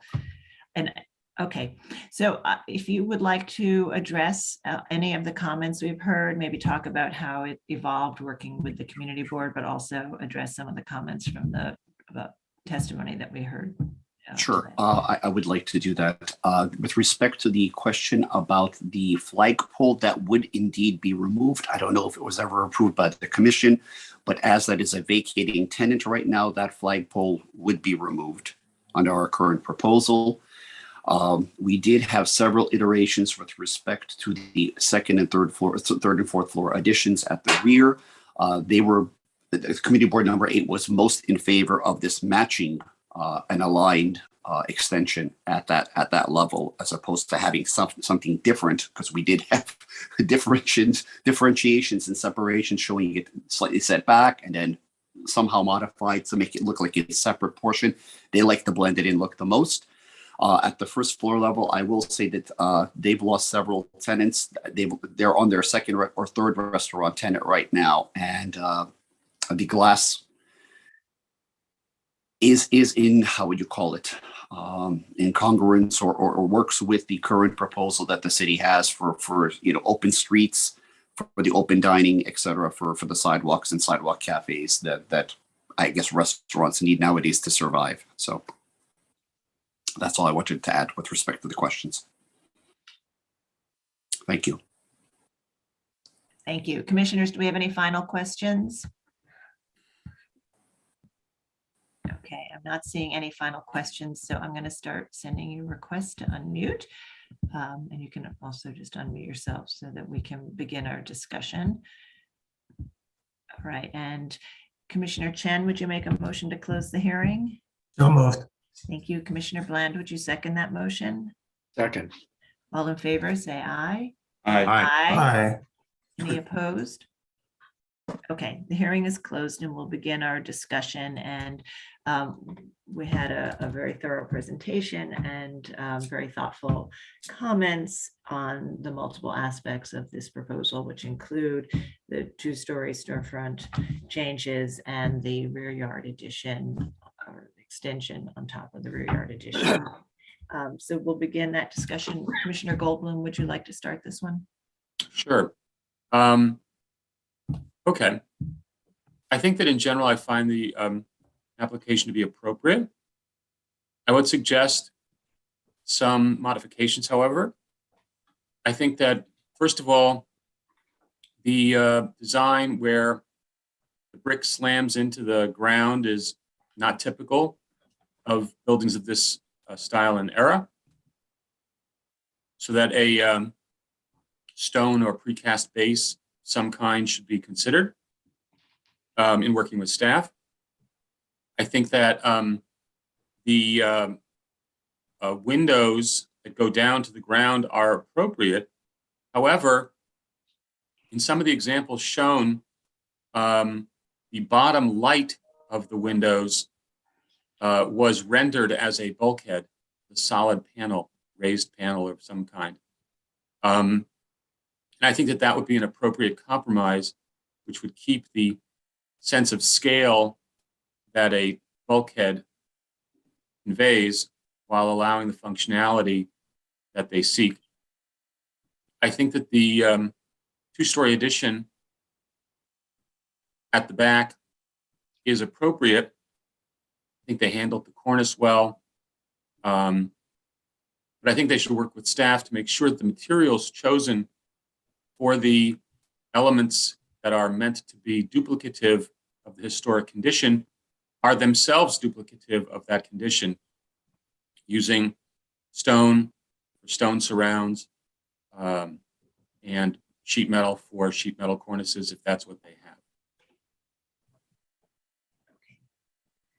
Great, thank you very much. Commissioner Devonshire? I pretty much agree with what Michael has said, especially about the bulkheads. I also think that that fully glazed door situation on 73rd Street should be changed. There needs to be something more period appropriate there. Okay, Commissioner Chan? Yeah, I agree with the two commissioners, especially the 71st Street, the facade that Michael Devonshire just mentioned. Commissioner Bland? Yeah, I'm there as well. I found John Graham's idea about pushing back maybe the third and fourth floor addition slightly was interesting, but the more I've thought about it, I don't think it's necessary. I think being flush and duplicating all those details is okay. In this case, we don't need to let the levels of change be expressed in the architecture. And I do agree with what's just been said, those two doors. I'm not sure what should be done. I'm not sure what's there now either, but working with staff, I'll just say, maybe that doesn't look right to me, but the rest of it, the openness of it on the relatively few nice days when it can be open, I think is a great thing. It's not a bad thing. It doesn't distract from the ability to understand how this building works. Okay, thank you. Commissioner Lutfi? Yeah, I agree with my fellow commissioners, and the only definitely about the doors on 73rd, and I would like to add that residential door seems like the proportions are off. Maybe it needs a side glass panel, but it should be re-examined. Otherwise, I'm fine with adding the addition. It seems to work, and I do think that the applicant needs to work with the staff on the details of that, as well as the base of the building. Commissioner Jefferson? Yeah, I agree with Commissioner Goldblum comments. I do agree that the pier in the center perhaps should come all the way down to keep the harmony of the verticals. And the only other concern I have is that the east end, where they have those little pieces of brick that look like they're 8 inches, if that could be a panel of some sort, just to terminate that corner. Right now, it's just these little pieces, and that should be explored by staff. Okay. Commissioner Gustafson? Yeah, I agree with my fellow commissioners. I have nothing to add. Commissioner Shamir Baran? I do too, especially about I think the doors on 73rd Street need to have a more historic character, but am very much in support of extending the storefront to the ground on the Lexington side in the example of the 3 other storefronts on that same part of the Lexington Avenue block. Okay. And Commissioner Chapin?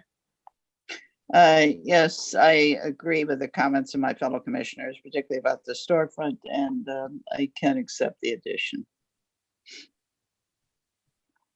Okay, so I think we have a consensus to approve with the recommendation or contingent upon the applicant continuing to work with the staff on the details and materials here, including restudying the base of the brick piers to include a stone or precast stone base, looking at a solid panel at the base of the infill, looking at the uniformity of all of the infill, and particularly at the East 73rd Street entrance door. And then, of course, ensuring that working with the staff to ensure the details and materials on the addition do duplicate those on the facade. So Commissioner Goldblum, would you go ahead and make that motion? No problem. Regarding 1022 Lexington Avenue, the Upper East Side Historic District extension, the applications to replace storefront and entrance infill, modify openings, and construct a rear yard addition or rear addition. I note building scale, style, materials, and details are among the features that contribute to the special architectural and historic character of the Upper East Side Historic District extension, and I recommend approval with modification. Finding that the proposed alterations will not eliminate or diminish any of the remaining unifying features of the row and will be consistent with the evolution of historic district extension, which includes a variety of alterations to the remaining 19th century row houses, including many associated with the district's second significant period of development in the early 20th century. The size of the proposed masonry openings and the amount of glazing within the openings at the eastern end of the building will be in keeping with the openings and infill at the neighboring buildings of the row.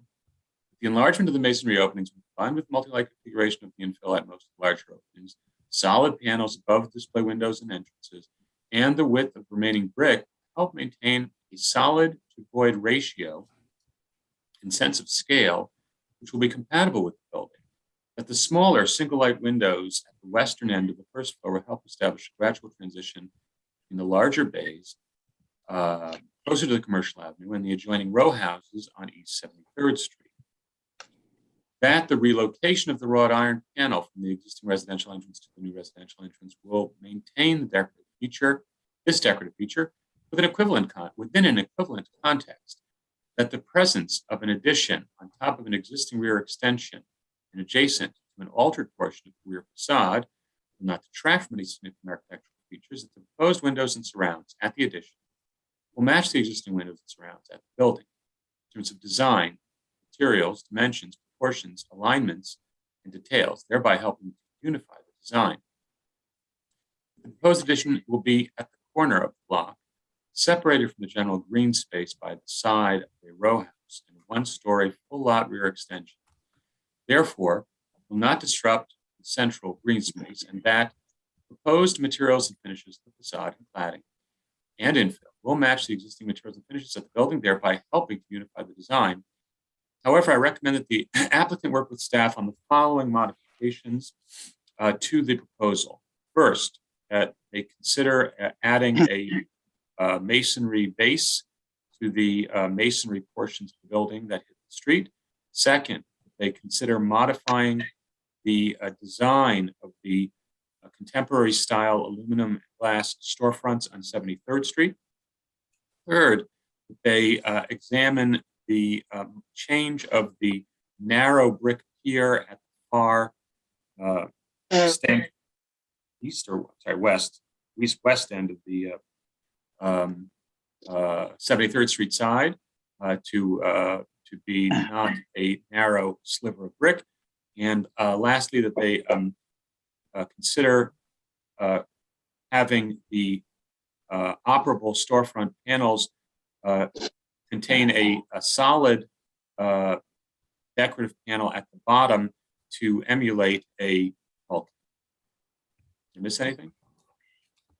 No, I think you got everything. Okay. Okay, so Commissioner Chapin, would you second that motion? Second.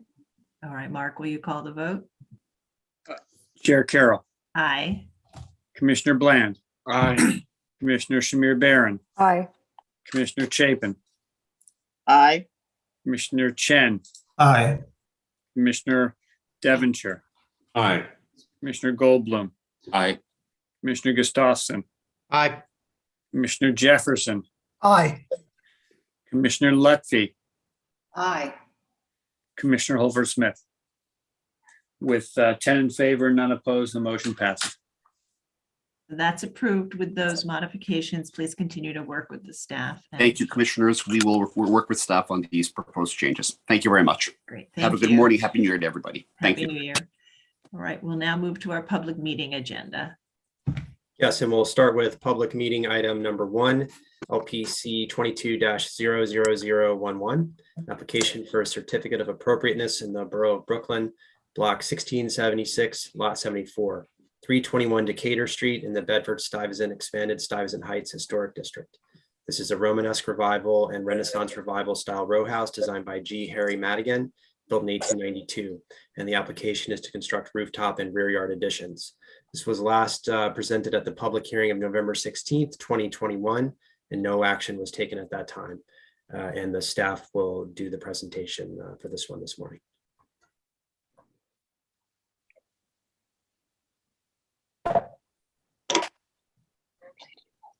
Good morning, Commissioners. Dina Posner from the Preservation staff. I'll be presenting this public meeting item for 321 Decatur Street. As Corey mentioned, this proposal for rooftop and rear yard additions was last presented at the public hearing of November 16th, 2021, and no action was taken. The existing front and rear facades of the property are shown on the slide here. At the public hearing, commissioners expressed a consensus of support for the construction of the rooftop addition. However, there were concerns regarding the form, materials, and details of the proposed rear yard extension. Specifically, several commissioners were concerned about the loss of the bay window at the rear facade of the building. Some commissioners expressed that there was an opportunity to possibly recall the form of the bay on a new extension. There were also additional concerns regarding the rear yard addition, including the proposed dark wood cladding material, the sloped roof, and the fenestration pattern. The applicant has revised the proposal and is here to show it today. The rear yard addition has been modified to incorporate and reintroduce a bay window at the extension. The roof of the rear yard extension has been changed from a sloped roof to a flat roof, and the fenestration has been reorganized, which you can see better on the following slides. The material at the rear yard addition has been changed from a dark wood siding to a gray stucco. The massing and design of the rooftop addition has not changed, but the material at that addition has also been changed from the dark wood siding to a gray stucco in order to correspond with the rear yard addition. This slide shows the existing rear facade on the left, the previous design in the center, and the current proposal on the right. You can see that the current proposal features a bay as well as a flat roof. On this slide, you can see the reorganized fenestration pattern better at the rear facade of the extension. This slide shows the same rooftop addition as was previously proposed in terms of design and massing. However, the material has been changed to the stucco. As a reminder, some of the other properties in this row also feature bays on the rear facade, while some have already had their bays removed. Probes were conducted at the existing bay at 321 Decatur, and no historic materials were found, as is summarized at the top of this slide. Two shades of gray stucco are proposed, with a slightly darker color at the rear yard addition and a slightly lighter color at the rooftop addition. This shows the existing rear yard elevation. There is also an existing modern one-story extension that will be removed. And just to note that panning at the top of the rear facade covering the brick corbelling will also be removed. And this shows the new proposal at the rear elevation. These existing and proposed elevations of the front of the building are the same as previously shown at the public hearing. This shows the existing building section and the proposed section with the revised proposal, and a section showing the revised proposal from the opposite direction. This is a reminder of the visibility from McDonough Street, which is one street over. There is a gap between buildings where there is currently a parking lot. And finally, the floor plans for each floor level showing the revised proposal. That concludes the presentation, and the applicant Courtney Walston is here to answer any questions. All right, let's first see if we have any questions. Commissioners, are there any questions? All right, and Commissioner Jefferson, we'll first, let's see if Dina can answer it, and if not, we'll open up the proceedings. Okay, go ahead, Commissioner Jefferson. Yeah, on page 7, 07. Yeah, I'm trying to go back and it's not letting me. I don't know if Edith, you could go back to page 7. Sure. Thank you. The flue of the fireplace, of the flue, is it self-supporting like that? Is that self-supporting, or is it attached? Yeah, it should be attached. It looks like maybe the rendering had an issue, but I cannot fully answer that. Okay, so let's have a motion to open the proceedings. Commissioner Chapin, would you make a motion to open the proceedings? Oh, I'm sorry. That's okay. So moved. Thank you. And Commissioner Devonshire, would you second that motion? Second. All in favor, say aye. Aye. Any opposed? Okay, we'll ask the applicant to answer that question and whether that's a mistake in the rendering or a change. Sorry, yes, an embarrassing mistake. Oh, okay. Okay. Thank you. Thank you. Thank you. All right, other questions? Okay, I don't see any other questions. I will note that we received a letter from HDC on this revised proposal, finding that it was much improved, but still suggesting fenestration be simplified and materials be restudied. And that letter was, of course, distributed to all of you in advance. Would the applicant like to say any final comments before we move to our discussion? I have no further comments. Thank you. Okay, all right, great. So we'll go ahead and begin our discussion. And perhaps if we could go to a rendering or the rear yard. Okay, this is fine. Okay, so I think, last time when we saw this, the question about the removal of the bay, I think commissioners were very mixed on. We saw that there were probes that showed it to be in very bad condition and limited historic fabric due to alterations over the years. And so I think people were, on the fence. Some people felt it could be okay to remove it. Others suggested recreating it. And in addition, I think all commissioners asked that the materials be restudied and that the fenestration pattern be simplified. So the presentation that's back to us today, actually, we've seen additional probes showing the lack of historic fabric at the bay, but they are incorporating a bay into the design of the rear yard addition and have otherwise simplified openings. So, and also simplified the materials so that they relate to the context as well. So I think that from my perspective, they have responded to the comments that we've had, but why don't we go through it and see how you all feel. Commissioner Gustafson, you were one of the commissioners who were mixed on whether or not the bay should be retained, but also felt that the back was busy and that the design should be simplified. So how are you feeling now?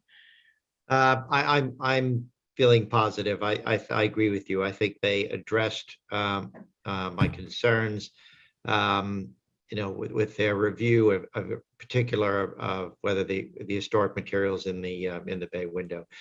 So I'm fine with it. Okay, thank you.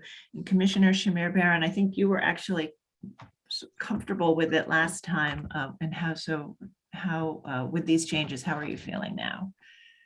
Yeah, I was in fact okay with the last presentation in that it's not visible from public view and that we've, I think, accommodated and approved lots of different approaches to these rear yards, and it doesn't, I think, infringe dramatically on the donut, so, or had not. I think in terms of busyness, I don't think if that was a complaint, I don't think this is any less busy.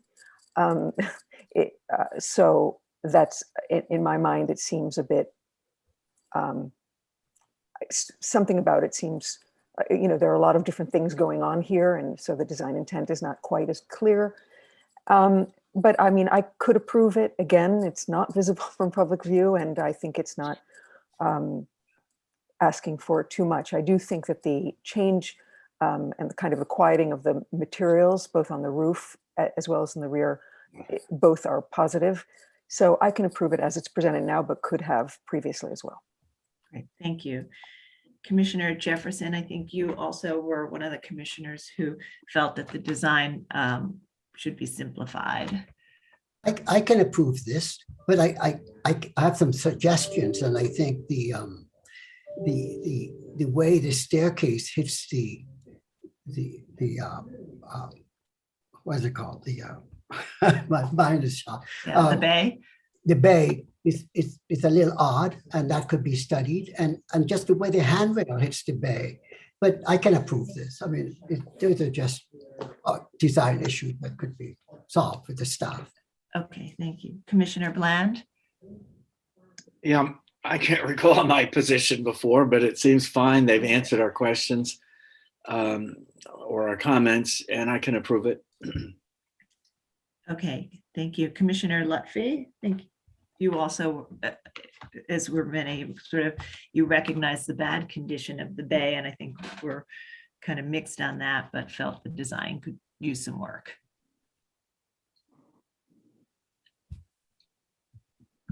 Commissioner Lutfi? Just.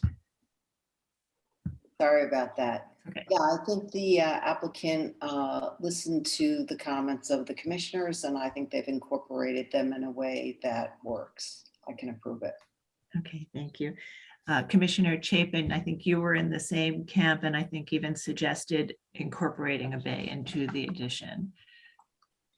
Yeah, I think that the changes the applicant have made this a much more attractive proposal than the previous one, and that it now fits in the row and is appropriate. So I can approve it. Okay. And Commissioner Chen, I think you also felt that the design could be simplified, and I think we're going to defer to others on the question of the bay. So how are you feeling now?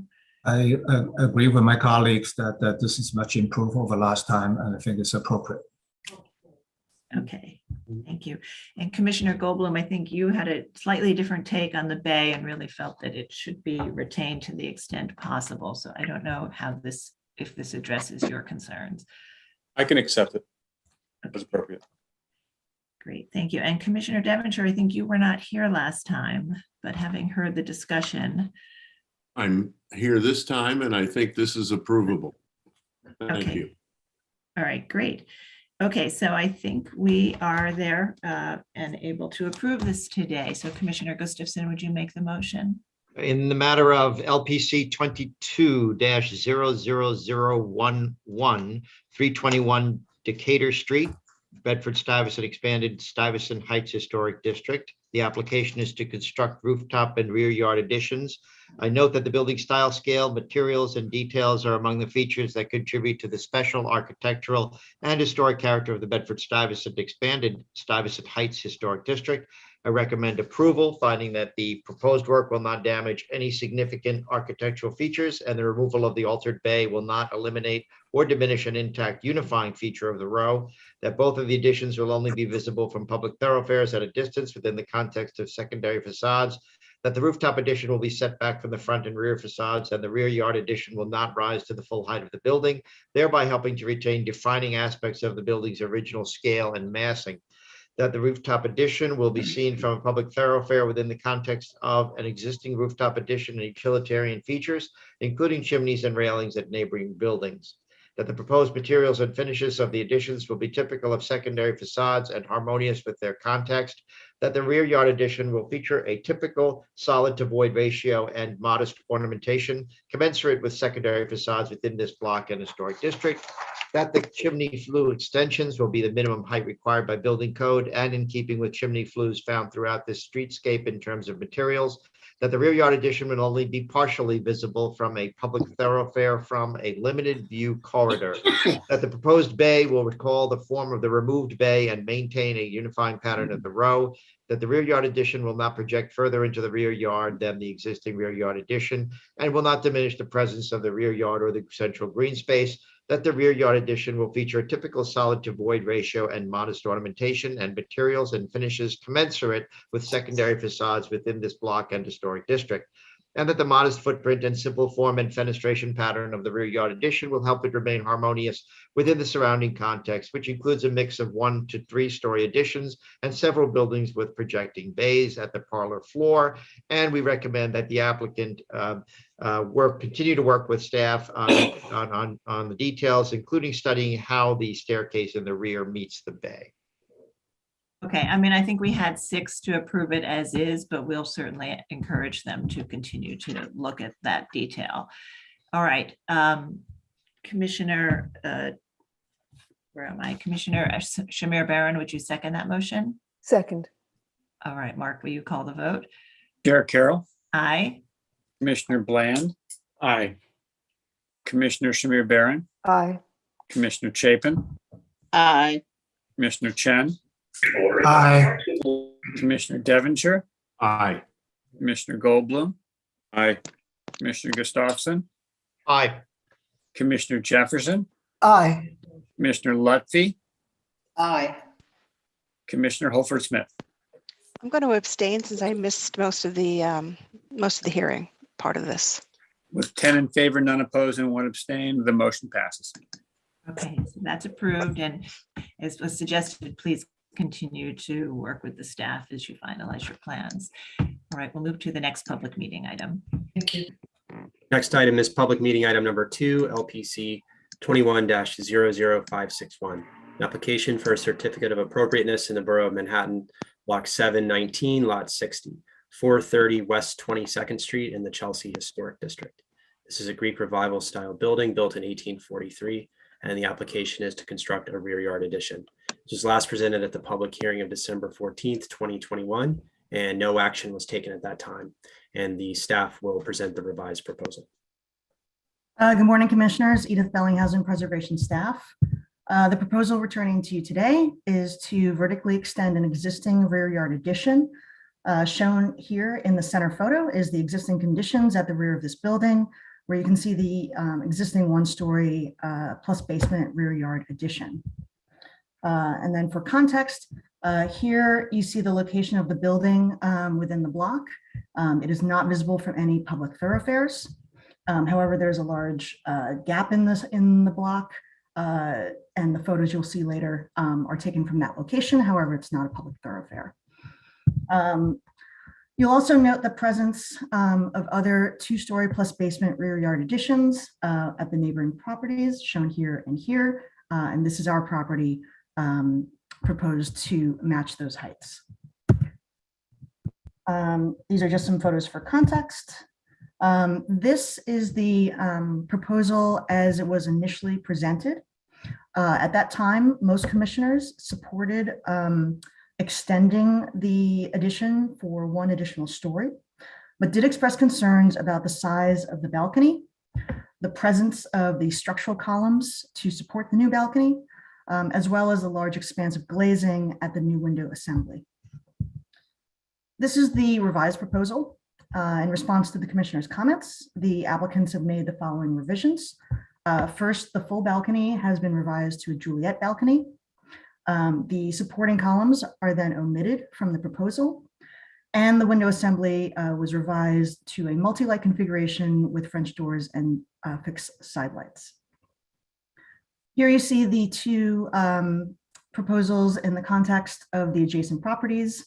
And again, at the lower image, you'll see the revised proposal. And then last year in plan, you'll see the extension of the balcony reduced by revising it to the Juliet. And then here in elevation, the elimination of the columns and the revisions to the fenestration. And then I'll just leave it on this, and the applicant is available for any questions the commissioners may have. Thank you. Thank you, Edith. Commissioners, do we have any questions? Okay, I don't think we have any questions. I'll note also that we did receive a letter from HDC in response in addressing the revised proposal, still recommending disapproval of the scale of this addition. So let's begin our discussion. As we discussed, this is not visible from a public thoroughfare, and that I think the commissioners focused on this particular rendering last time, which shows the immediate context of other additions in the block. And the last time this was presented, we had 5 commissioners who were in support of it as was presented, and then others who felt that it needed to be scaled back.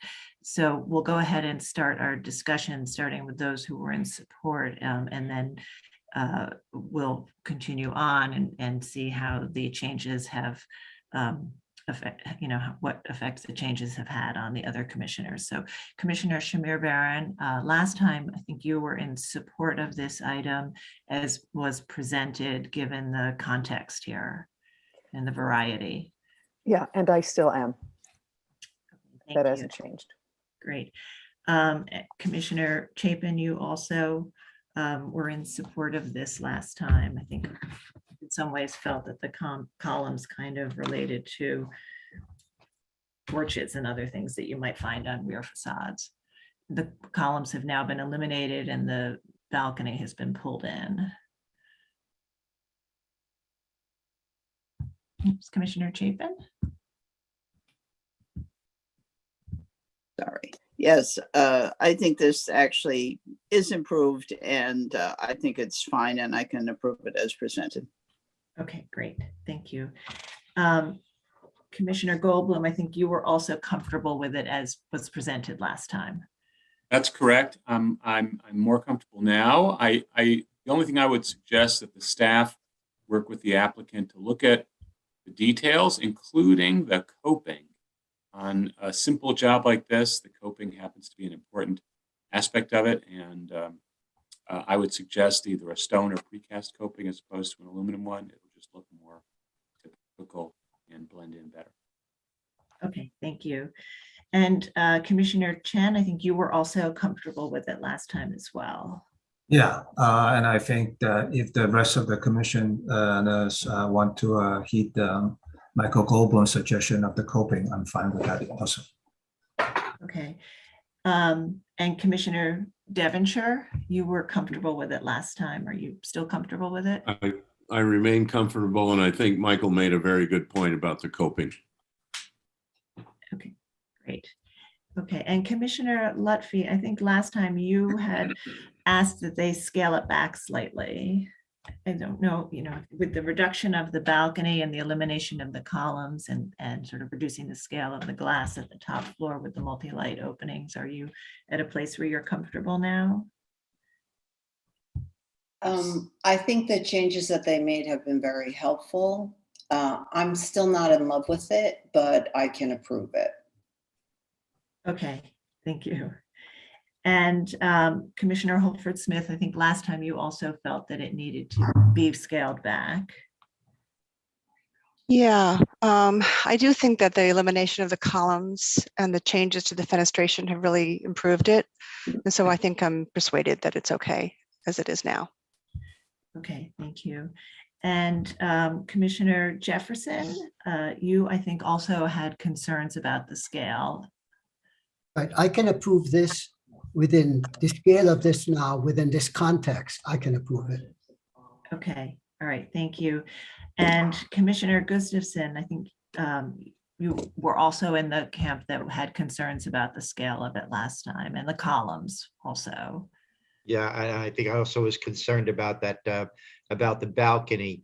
Yeah, it's much improved, and I guess I go back to what we've said many times in the past. I could see something more appropriate, but our standard is appropriate, and I think this is fine. Okay, thank you. And Commissioner Bland, you weren't here, but looking at the presentation in this context and hearing the discussion. Good. You're reassuring me. I was either thinking I had amnesia or I was MIA, which is occasionally what happens. So I didn't hear it, but this seems appropriate to me, and listening to everybody else's commentary, I think it's been slightly improved by the changes, so I can support it. All right, great. So I think we can move to go ahead and approve this one. Commissioner Shamir Baron, would you make the motion? Yes, sure. Yeah, in the matter of LPC 2100561 430 West 22nd Street in the Chelsea Historic District, a Greek Revival building built in 1843, and the applications to construct a rear yard addition. I know the building style, scale, materials, and details are among the features that contribute to the special architectural and historic character of the Chelsea Historic District. And I recommend approval, finding that the proposed work will not eliminate or damage any significant architectural features, that the work will not be visible from any public thoroughfare, that the proposed addition of another story onto the existing rear yard addition will not extend farther into the rear yard than the existing rear yard extension, and will not diminish the presence of the rear yard or the central green space, that the addition will not rise to the full height of the building, thereby helping to maintain the original massing of the building and the unity of the row, and that the block features a variety of rear yard additions of varying heights and extensions into the rear yard. Therefore, the addition of another floor on this rear yard addition will not detract from the adjoining properties or diminish the unity of the row. That the proposed multi-light fenestration will help to maintain the residential scale of the building. That the proposed balcony will be small in size, simply designed, and typical in terms of material and finish. And that the simple design and stucco cladding will be typical of rear yard extensions in this historic district and will be subordinate and maintain the residential scale and character of the building. Thank you. And Commissioner Chapin, would you second that motion? Second. Mark, will you call the vote? Chair Carroll, Aye. Commissioner Bland, Aye. Commissioner Shamir Barron, Aye. Commissioner Chen, Aye. Commissioner Devonshire, Aye. Commissioner Goldblum, Aye. Commissioner Gustafson, Aye. Commissioner Jefferson, Aye. Commissioner Lutfi, Aye. Commissioner Holford Smith. Commissioner Holford Smith, Aye, sorry. with 11 in favor, none opposed, the motion passes. So that's approved. Thank you. And we'll ask you to also to continue to work with the staff on the material of that coping. All right, we'll move to the next item. And the next item is public meeting item number 3, LPC 21-10733, an application for a certificate of appropriateness in the Borough of Manhattan, block 1275, lot 61, 18 East 41st Street, the 18 East 41st Street building individual landmark. This is a neo-Gothic style office building designed by George and Edward Bloom and built in 1912 to 14. The application is to modify and replace cladding at piers and replace entrance infill and or modify entrance infill and a canopy. This was actually this was read into the record on December 14th, 2021, but is being presented for the first time today. Okay. Thank you, Corey. And commissioners, we're just, since we are going to be seeing this for the first time, I'm going to ask that we make a motion to open the proceedings so that we're open hearing so that the applicants can present and we can take testimony. So Commissioner Devonshire, would you make a motion to open the hearing? Sorry, sir. So moved. Thank you. And Commissioner Lutfi, would you second that motion? Second. All in favor, say aye. Aye. Aye. All right. Any opposed? The hearing is open and the applicants may begin. Morning, commissioners. My name is Ross Moskowitz. It's a pleasure to see you all. I'm a partner at Strzok and counsel to the owners of 18 East 41st Street. Happy and healthy New Year. Hope everyone's doing okay and staying safe. Before turning over this matter to the project architect, John Giuseppe of MKDEA, I think it's important to briefly give the commission a background on what has led to this proposal before you today. As some of you may know, the owners were first approached by LPC and staff on a proposed designation in early 2016.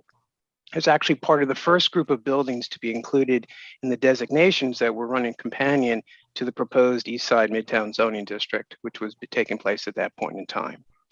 As good stewards of this building and working with myself and our consultants from Higgins and Quaysbarth, ownership were able to help with the research, the historical significance of the building, and which helped guide the designation report ultimately approved by the commission in November of 2016.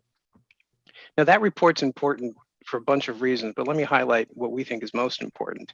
It specifically discussed the prior alterations that were done at the storefront and second levels and recognized that the significance and rationale for the designation actually lay above those first two levels, as there were multiple levels of alterations previously done on these first two levels. Now, as you will see in our presentation that John will walk you through in a second, we believe that none of the proposed work impacts any of the factors that contribute to the designation, and that these are actually of non-historical nature, as you will see, but also as was recognized during the research that we did together collectively with LPC, and in fact discussed some of these storefront changes at the time, but we were, as owners, we're not ready yet to make those decisions. And now we are here 5 years later, well, I guess 5.5 years later, before you with those proposed changes. And so this has been a bit of a timeline working with staff, working with the commission, and we're appreciative of that opportunity to present to you today. So with that, I will turn it over to John. Thank you, Ross. Am I on? Yes. Okay. Okay. Yes, you're on, and just state your name for the record. John Giuseppe, project architect working with owners at 18 East 41st Street with MKDA. Thank you. First slide. On the left, we have a historic rendering of the building as it was when it opened. And on the right, we have the historic or tax photos. Not too great, but we can see here some of the important aspects of what we're trying to replicate or bring back or restore. Items of note, the stone wainscot at the base of the column on the ground floor are of a lighter tone. The entry doors and side lights were a darker color and brought forward to the face of the building. As we see here on the far east side of the building, as well as on the far west side of the building. There's a third historic photo, doesn't really tell us much, but it was clear that you can see in the previous photos how the lower pilasters or columns are narrow. They don't align with the columns up above, and we'll have some existing photos to show you. But here is an example. This was a snippet of a blueprint of the original build out showing the tenant entry, out swinging doors at the facade of the building. We go to the 1990 renovation where they pulled them back, introduced a revolver and a pair of doors that are not as wide as the column entries. The center column here, also non-historic, was added as part of this renovation. Here on the top drawing is the existing conditions plan, and indicated in dashed lines what would have to be removed to afford us the ability to provide the new outswinging doors to the tenant entry. The left-hand side of the retail space remains existing in two-dimensional plan, and we'll talk about its finishes in a later slide. You can see in the upper right where we are proposing to narrow down the columns to give us the space and width necessary to provide two pairs of compliant outswinging 3-foot lead doors. Here is a photograph of the building as it stands today. The tenant entry to the right with our design consultants in the foreground. You can see how the tenant entry is set back, creating this cavernous, perhaps unwelcoming entry into the building. And here's another view. We can see the existing retail storefront as it exists today. Again, forward to the building facade, as opposed to the recessed cavernous entry to the tenant entry. Here is a rendering of the proposed renovation that we would like to have reviewed and discussed. We bring forward the swinging doors. We're widening them so we can have 3-foot leads at each of the swing doors. We are proposing to refinish the arches above in a lighter, more of a bronze finish. This is a paint application, as well as refinishing the existing retail storefront to match. Again, this is a paint application with a exterior paint with proposed or anticipated lifespan of 15 plus years. The new storefront would be matching to that. We're showing the lighter stone wainscot, which is a granite, and we're showing how the columns are narrowed down to afford us that space into the tenant entry. The canopy would be made wider, although it's placed in kind in terms of its materials and its height and lettering, etc. Drawings of the elevations, the upper one obviously being the existing condition.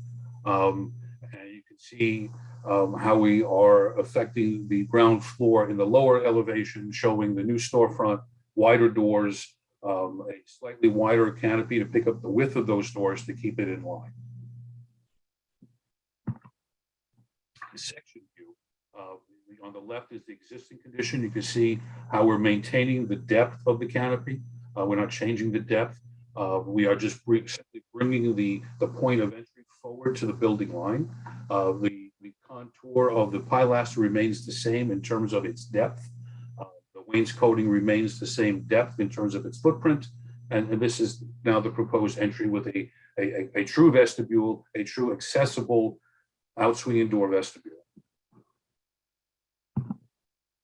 Here's a close-up of the existing entry, showing the darker wainscot as it exists. There's a stainless steel base that we would not replace. We would just put a new lighter granite stone facade, wainscot on the bottom of the columns.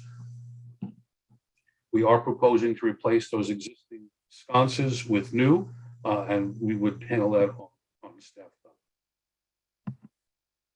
The proposed close-up, again, showing the work up, the new stone wainscot, the narrowing of the columns, the non-historic column below the canopy, the arches above painted in a brighter color. That highlight gold around the arch is just a factor of the rendering. It's meant to show the metallic quality of the paint. It's not meant to be a brass highlight of the arch.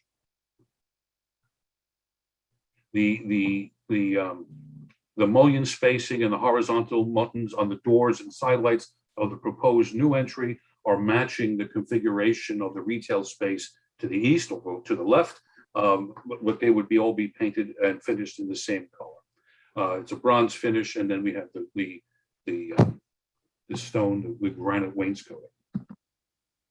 And with that, thank you for your time. We appreciate it.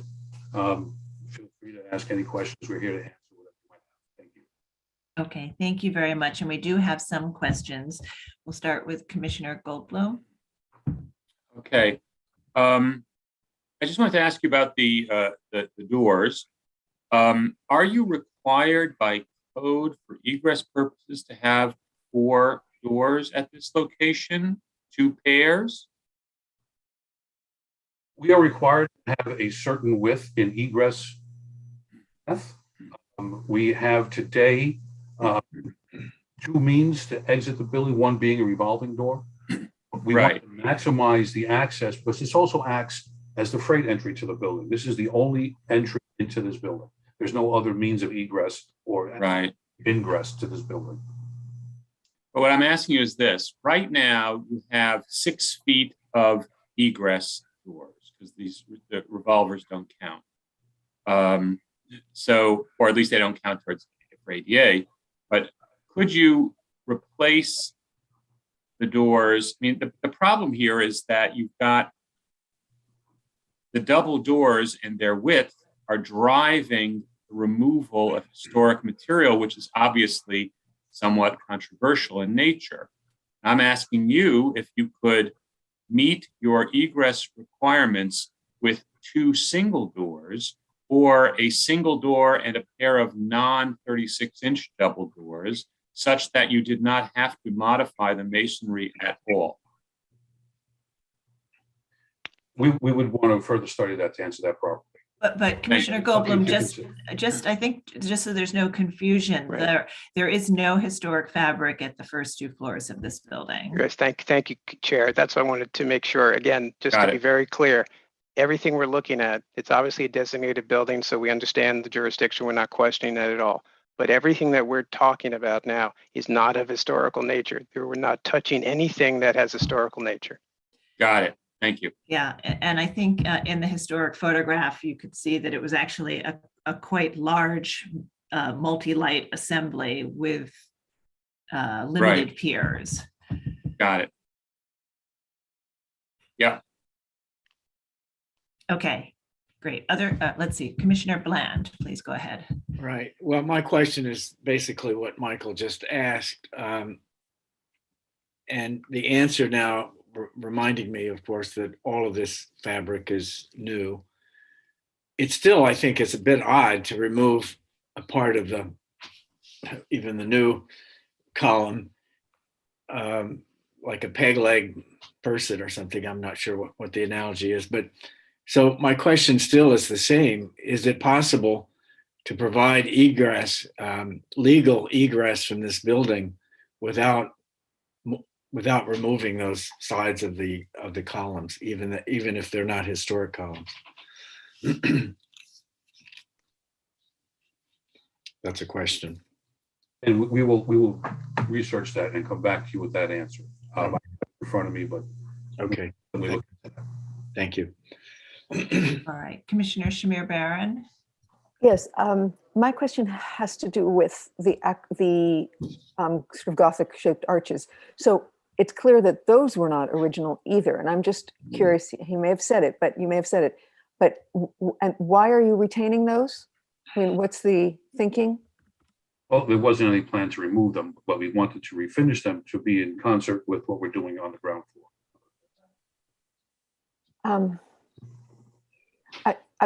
In a sense, I mean, so you're not treating them as though they were historic. No, they're just, you just didn't want to modify them, regardless. In other words, I keep looking at the historic rendering and trying to understand what you're showing us when you're showing us that rendering, and why we need to, what we're looking at when we're looking at that. Are you saying? Well, we were pointing out or illustrating how the original build, the entry was forward and flush with or aligning with the facade of the building, and that the columns below that spandrel did not reflect or coincide with what was happening above. Right. No, I understand that. It's just that in truth, the elements of the first whole level, first or second, depending how you define them, are not at all like, I mean, other than the things you just described, like the original rendering, so, or the original material. So I guess I guess you make your point about the presence and the relationship of the piers to the face of the masonry above, but otherwise this is not at all like the original intention for the building, the design of the building. So I was just trying to clarify that in fact those arches were not original, and that you were not trying to achieve what's in the rendering or restore it to that condition. You're just trying to add another set of entry elements. That's correct. Yeah. Yes. Okay. Right. So because your work is really limited to the entry doors, you're not addressing the entire base. Correct. Correct. Okay. Commissioner Holford Smith. My question was about the canopy. Is it just simply being reclad and new canvas? The existing frame is to remain? Well, the plan was to make it, sorry, the clock is chiming for noon. Yeah, the idea was to make it wider to pick up the new width of the doors. Other than that, it'd be the same profile, the same materials, etc. I see. Thank you. Okay. And I guess, again, you didn't look at trying to accommodate the new width of the doors, at least between the two primary columns, just, I know they're not historic fabric, but just sort of to have architecture that comes simply down to the ground. Correct. The attempt was to get two pairs of outswinging 3-foot leaves. Okay. And is that, I think the column in the historic photograph may align with the column on the left side, but does it, I guess I'm getting at, is that center column between the pair of doors structural? Is that, where the column was originally, or is it not structural? I think that column that shows in the 1990 renovation was added because it did not exist in the initial. To be clear, John, it's not supporting anything. That's really the question I think the chair was asking. Well, there is steel within the confines of the stuccoed column. I would defer to a structural engineer to say if it's structural or not, but it seems like it wouldn't be. Right. Okay. All right. Are there any other questions, commissioners? Right, not seeing questions right now. We may have more others. Let's turn to public testimony. If you're in the meeting and would like to speak on this item, please raise your virtual hand so we can identify you. And as always, we'll start with anyone who signed up in advance and get to the others. So I will now turn it over to Sasha Seeley to take us through the testimony. Thank you. So I do have one sign up from the Victorian Society, John Graham. John, you should be receiving a request from me. Okay, John, I see that you are in the meeting. Please state your name for the record. You have 3 minutes to speak.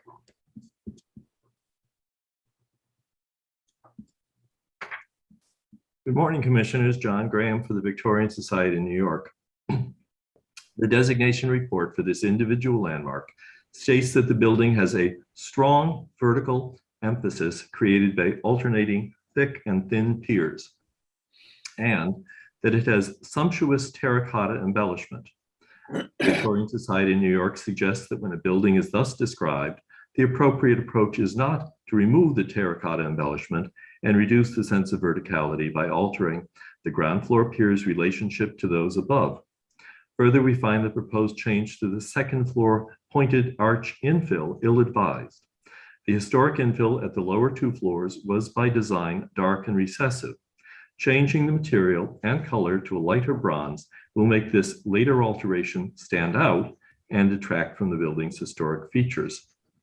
Finally, if so much of the base is in fact not historic, can't any of this work be modified to actually recreate some lost elements which could serve as the basis for further facade work at this building? Thank you very much. Thank you. Okay, I'm taking a glance back over to the attendees.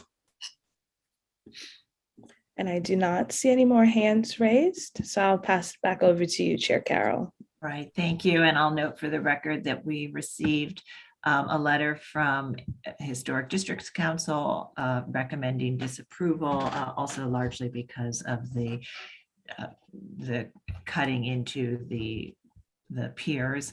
And Manhattan Community Board 5 sent in a resolution recommending denial of the application, finding the alterations constitute more of an intervention to the facade, again, primarily focusing on the alterations to the pilasters.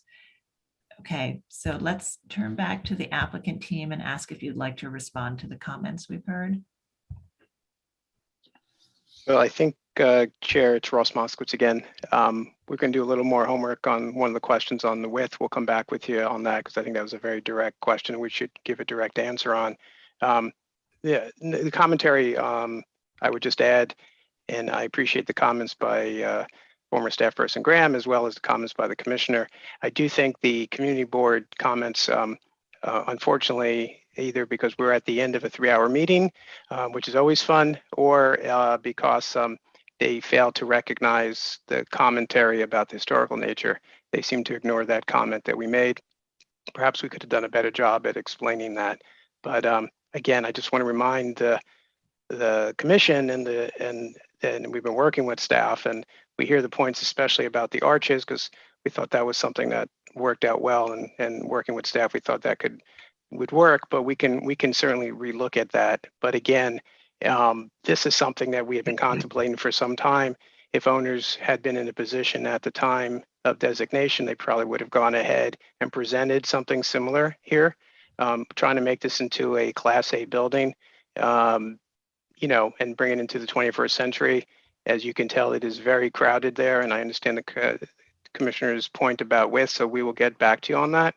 But the vertical integration is really above the second. If you really have stood across the street, as we have done repeatedly, you really see the difference, and you recognize why the research and the historical nature starts at the second, and it was recognized in the designation report.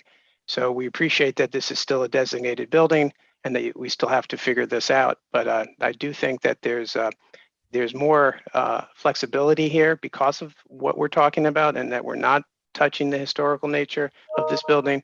So I just want to keep reminding the commission of that, and I think we can find a solution here that helps the owners with their building, with the 21st century upgrade.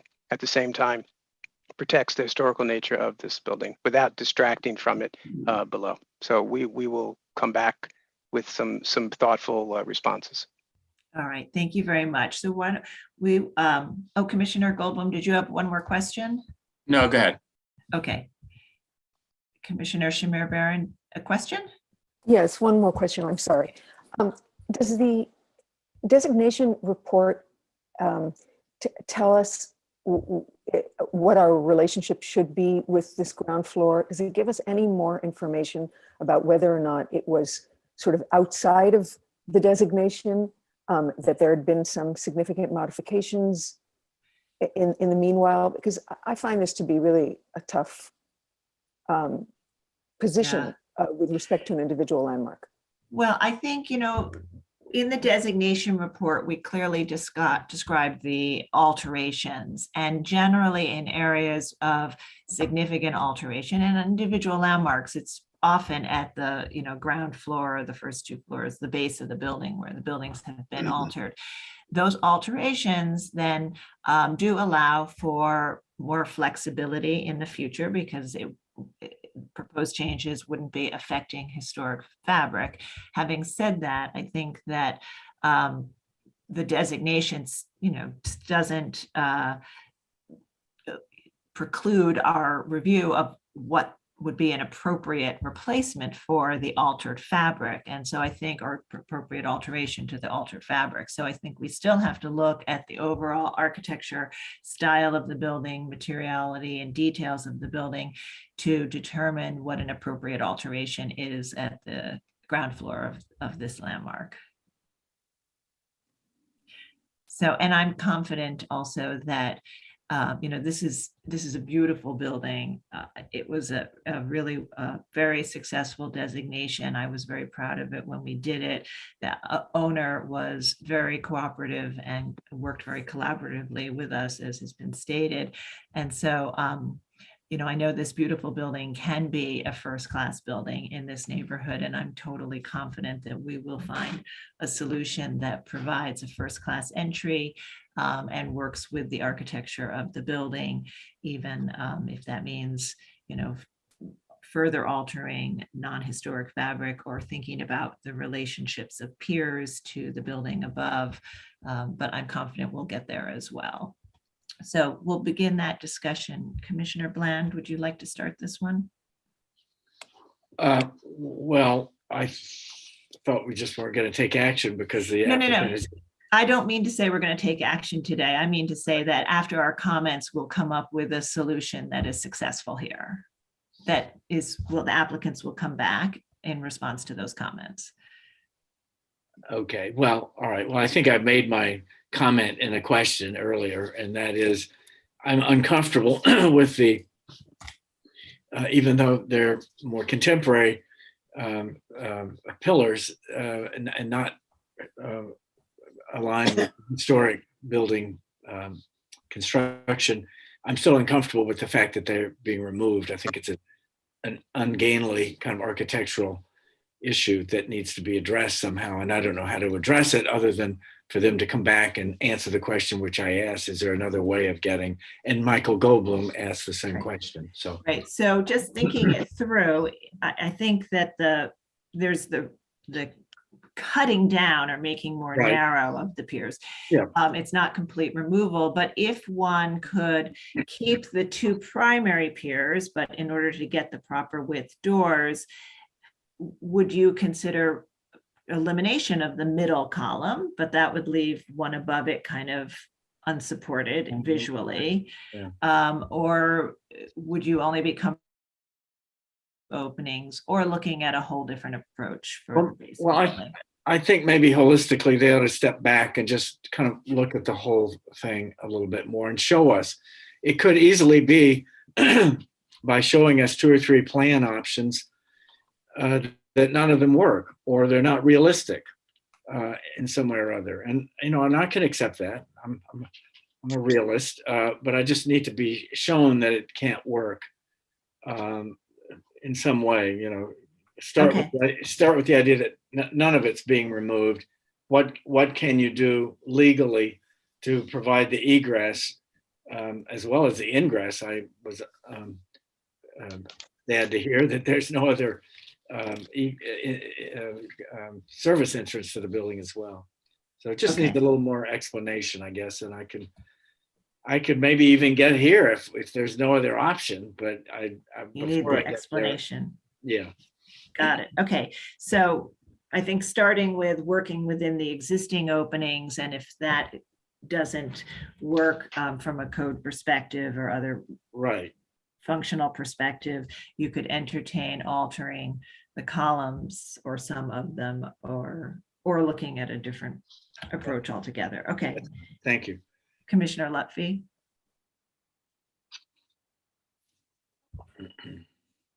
Okay, I'm unmuted. So I appreciate the fact that the applicant has already expressed an interest in going back and reconsidering the entrance based on what they've heard. And I happen to agree with many of the comments that there's this awkwardness between the top and bottom of that middle pier.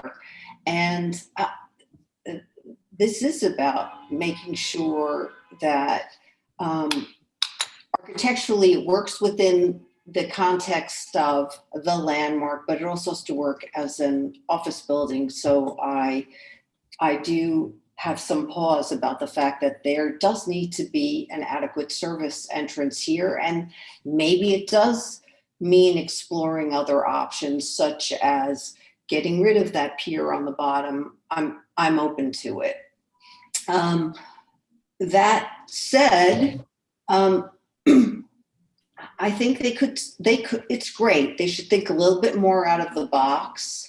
I don't think this brass color that is being proposed in the arches really makes sense. I know they're not dealing with the arches, but they may want to relook at it. I think an awning of some type is necessary in office buildings. And as part of that, and as part of this reconsideration, I would re-look at the shape of the awning. And finally, I'm not so sure that these doors need to have the horizontal muntins. They can just read as doors. So I would look at that as well. Okay, that's great. Thank you very much. Commissioner Jefferson?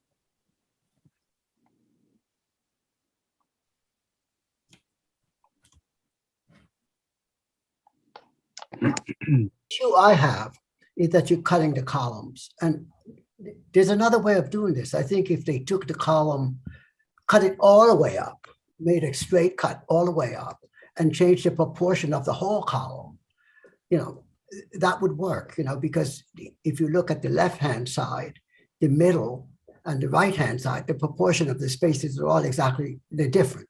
So if this one was different, and the columns were just straight columns, it might work well. And they just have to modify the second floor, perhaps.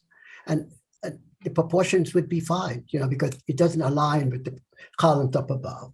So that would be my suggestion. Right. Second suggestion is just to see if they could, I don't see why they couldn't put a 3-foot door and a side light. That's that kind of problem solving they can do. It's not difficult.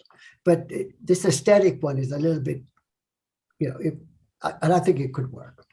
Right. Okay. So, and I think that's another approach is looking at the whole 2-story assembly and thinking about something that works in a very kind of comprehensive and designed way from top to bottom.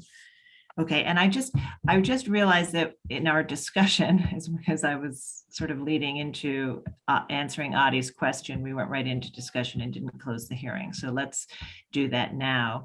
All right, Commissioner Chen, would you make a motion to close the hearing? So moved. Thank you. Commissioner Bland, would you second that motion? Second. All in favor, say aye. Aye. Aye. And Any opposed? Oh, no. Okay, so the hearing is officially closed now. Yes, Commissioner Jefferson, please continue. The sign ban, it should be flat. It should be simplified. It's too dominant right now. And especially if they modify this, they could modify that. Got it. That's great. Thank you. Commissioner Gustafson. I think it sounds like we all agree in at least one concept here, which is that just because it's not original infill doesn't mean that there's no standard at all. We still have the standard of the context of the building, and I just can't help this feeling that what the areas they are addressing, they're actually enhancing how the modeling of this this building, and I think that, you know, while they're thinking about the suggestions commissioners have made about that, you know, potential elimination of the middle column entirely, or, you know, or the columns all the way up, whatever it is, you know, maybe it's time to start looking at this in the context of the entire building, which might bring them to look more closely at the way it looked when it was originally constructed. And the specific comments, I think I agree with, including things like the horizontal muntins on the entrance infill, the awning. I think, you know, really takes us in an entirely different direction. And when you look at the original design, you know, the sort of layout of the infill was an ABA kind of thing, and it's moved to this. I don't know what this is, and maybe they need to think harder about bringing it more in that direction, and certainly in the context of the rest of the building. Okay, thank you. Commissioner Shamir Baron. Yeah, so I think that if this was a building in a historic district, it would make sense for us to have this kind of discussion about, you know, modifications to building over time and the ways that further modifications might kind of support the general character of the building and be in keeping with the district's character as well. But I think in the case of an individual landmark, it really is a different story. And had they not come in at all to ask for any, had there been no request for any further modifications beyond those ones that were done, modifications that were done historically, then I would say, yeah, we leave it as it is. But if in fact they're coming in and the request is to actually rework this ground floor, I think it needs to be not just within the context of the original, but actually with that as the guide. And so Commissioner Gustafson's kind of three-quarter into his into what he was saying, point about revisiting the historic, whether in the rendering or in the photographs, condition of the two-story or story and mezzanine, however this is described, condition. And if that indicates that there would be the elimination of a column of this main pilaster, this thickened pilaster here, then that would be the way to go. But I think that right now, for us to kind of around the edges say that the awning should be flat, not round, or that we should or should not cut into a completely new pilaster, it's sort of like that's not a conversation I think that needs to happen with respect to an individual landmark. And I know that this is not necessarily the case in everything that we see individual landmarks that have been, as per your point, Chair Carol, that we have seen individual landmarks where there have been modifications over time. But I think in this case, it's just silly to be. I don't have a position one way or another about what they're presenting. I want for them to go back to much closer to the original intention of the building, both in the renderings as well as in the photographs. Okay, thank you. Commissioner Chapin? Yeah, originally I had a question about whether we are just reviewing the cladding and the openings in the canopy or the entire lower two floors, because, you know, that's what the applicant has presented, sort of a tweaking of, you know, the current current situation. The overall changes that were made to the lower floors prior to designation created a very fussy kind of design that has where the divisions in the base no longer really relate well to the top, and you've got a 1-3-2 rhythm there, which has nothing to do with the original rhythm that related to the upper story. So we're all kind of struggling with that, I think, because and same remarks. Obviously, everybody would like to see a complete approach to the bottom. The question is, I mean, we can't really dictate that to the applicant, I don't think, but in the spirit of whatever they're willing to do, I do find that the pier narrowing is not successful as a solution here. I think the canopy is awkward at this point. I think that generally lightening the upper floor in some fashion would be more successful, possibly just using the color from the upper floors could be another solution. I think they were trying to use something, that they probably wanted with this sort of brass appearance to, give it a more elegant appearance, but maybe that should be restricted to the lower doors. I think that more verticality would help in removing those muttons all the way across, not just the doors, but even on the middle portion. So obviously there's more design changes, not just saying, let's have a different cladding or something.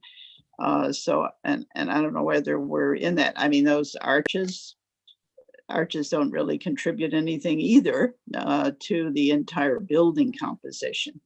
So, I think we'd all like to see like a really substantial redesign, but I don't know whether that's what the applicant really wants to do here. In effect, the problem is that the applicant's been left with a couple of floors that don't really relate well to the top, and they're trying to present to us something, that is better, and we're asking, can they go a bit further, or maybe a lot further? But anyway, so I hope that's helpful to the applicant. It is helpful. Thank you, Commissioner Goldblum. I'm coming at this very much as Diana had, struggling with the conundrum of, we can't make somebody tear stuff off if they don't want to tear stuff off, even if it isn't particularly good. And I'm not struggling, however, with how to look at this. This is a contemporary design that was performed on a historic building. And we see and manage contemporary designs all the time. Yeah. So my view of this is not that we should be preserving this as historic material. Rather, we should be deciding what to preserve and what to modify based on how modern addition enhances or detracts from the historic fabric. To that end, I think that it's clear to me that the design intent, successful or otherwise, of the modern addition was to create this kind of neo-Gothic terracotta base to the building. And I would personally, had it been offered to us as an application, felt that it was not particularly appropriate, but here we are today. So the idea of cutting the knees off of the terracotta piers to me is a non-starter. I mean, say what you want about the modern addition, cutting the knees off the columns doesn't make it more acceptable, more appropriate, more consistent with the building above. It makes it less. So I just don't see that as a starting point, period. So either you leave the piers, modern as they may be, and figure out how to work with them, or you get rid of the piers altogether and you do something that is much more restorative of the original fabric, which would be out of their scope. They're really just focusing on these two door openings, canopy, and the color of the metal above the arches. So I would say that given the application provided, I think that the horizontal mullions are acceptable in the doors if the rest of the storefront is going to stay, because it unifies the storefront. I think that the double doors and nicking the feet of the columns is unacceptable. I think that the canopy should be restricted to the bays and reinforce the bays and not bridge across.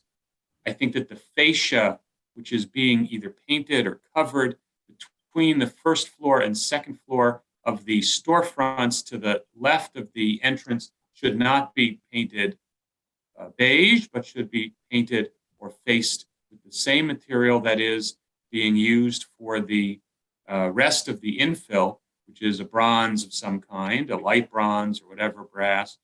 I personally don't think that the brass coloring adds to it, but I don't think it detracts either. So I could find it appropriate, although I would suggest that they keep it darker, as others have said.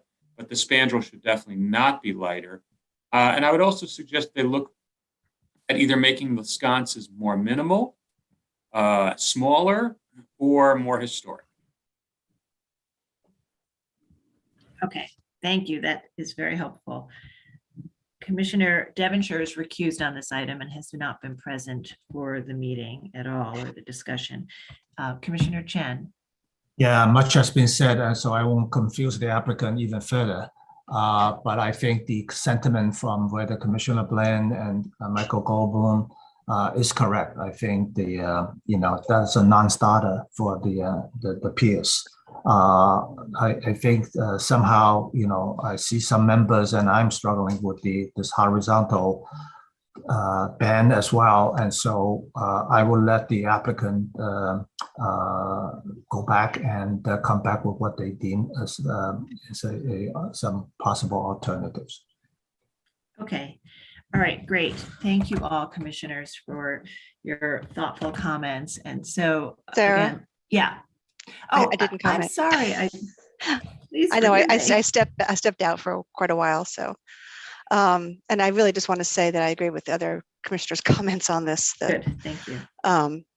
So I think they need to go back to the drawing board, and ideally they would go back and look at the original configuration and try to use that as a starting point rather than the infill that they've had existing, which that's not appropriate as it is. Okay.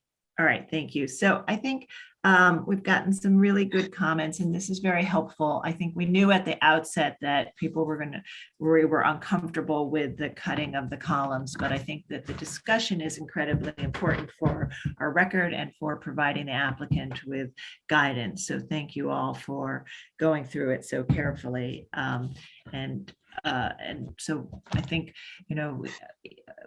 most commissioners would like to not see piers change their size and look unsupported.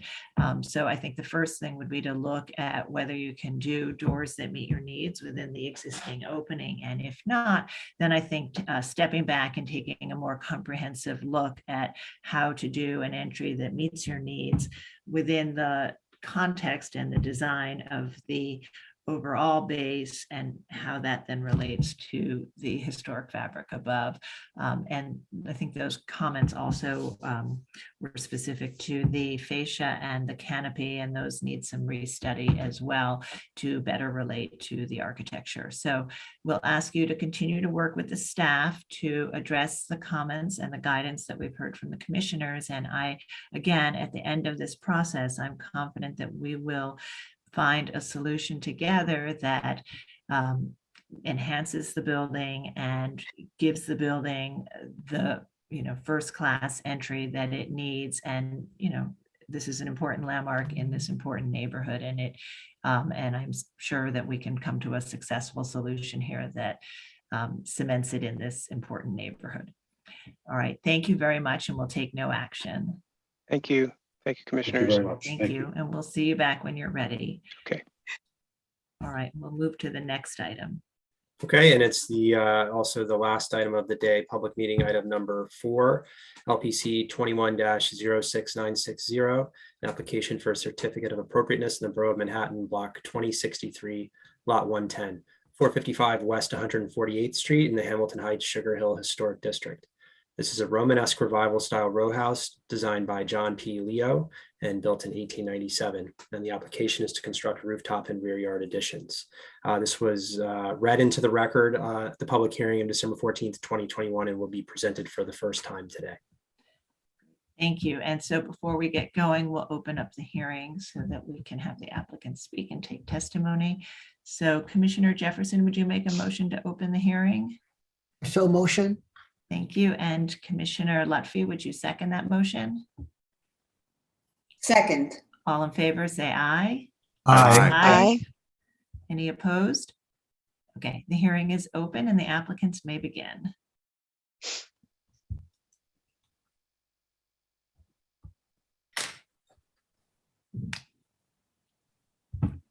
One moment.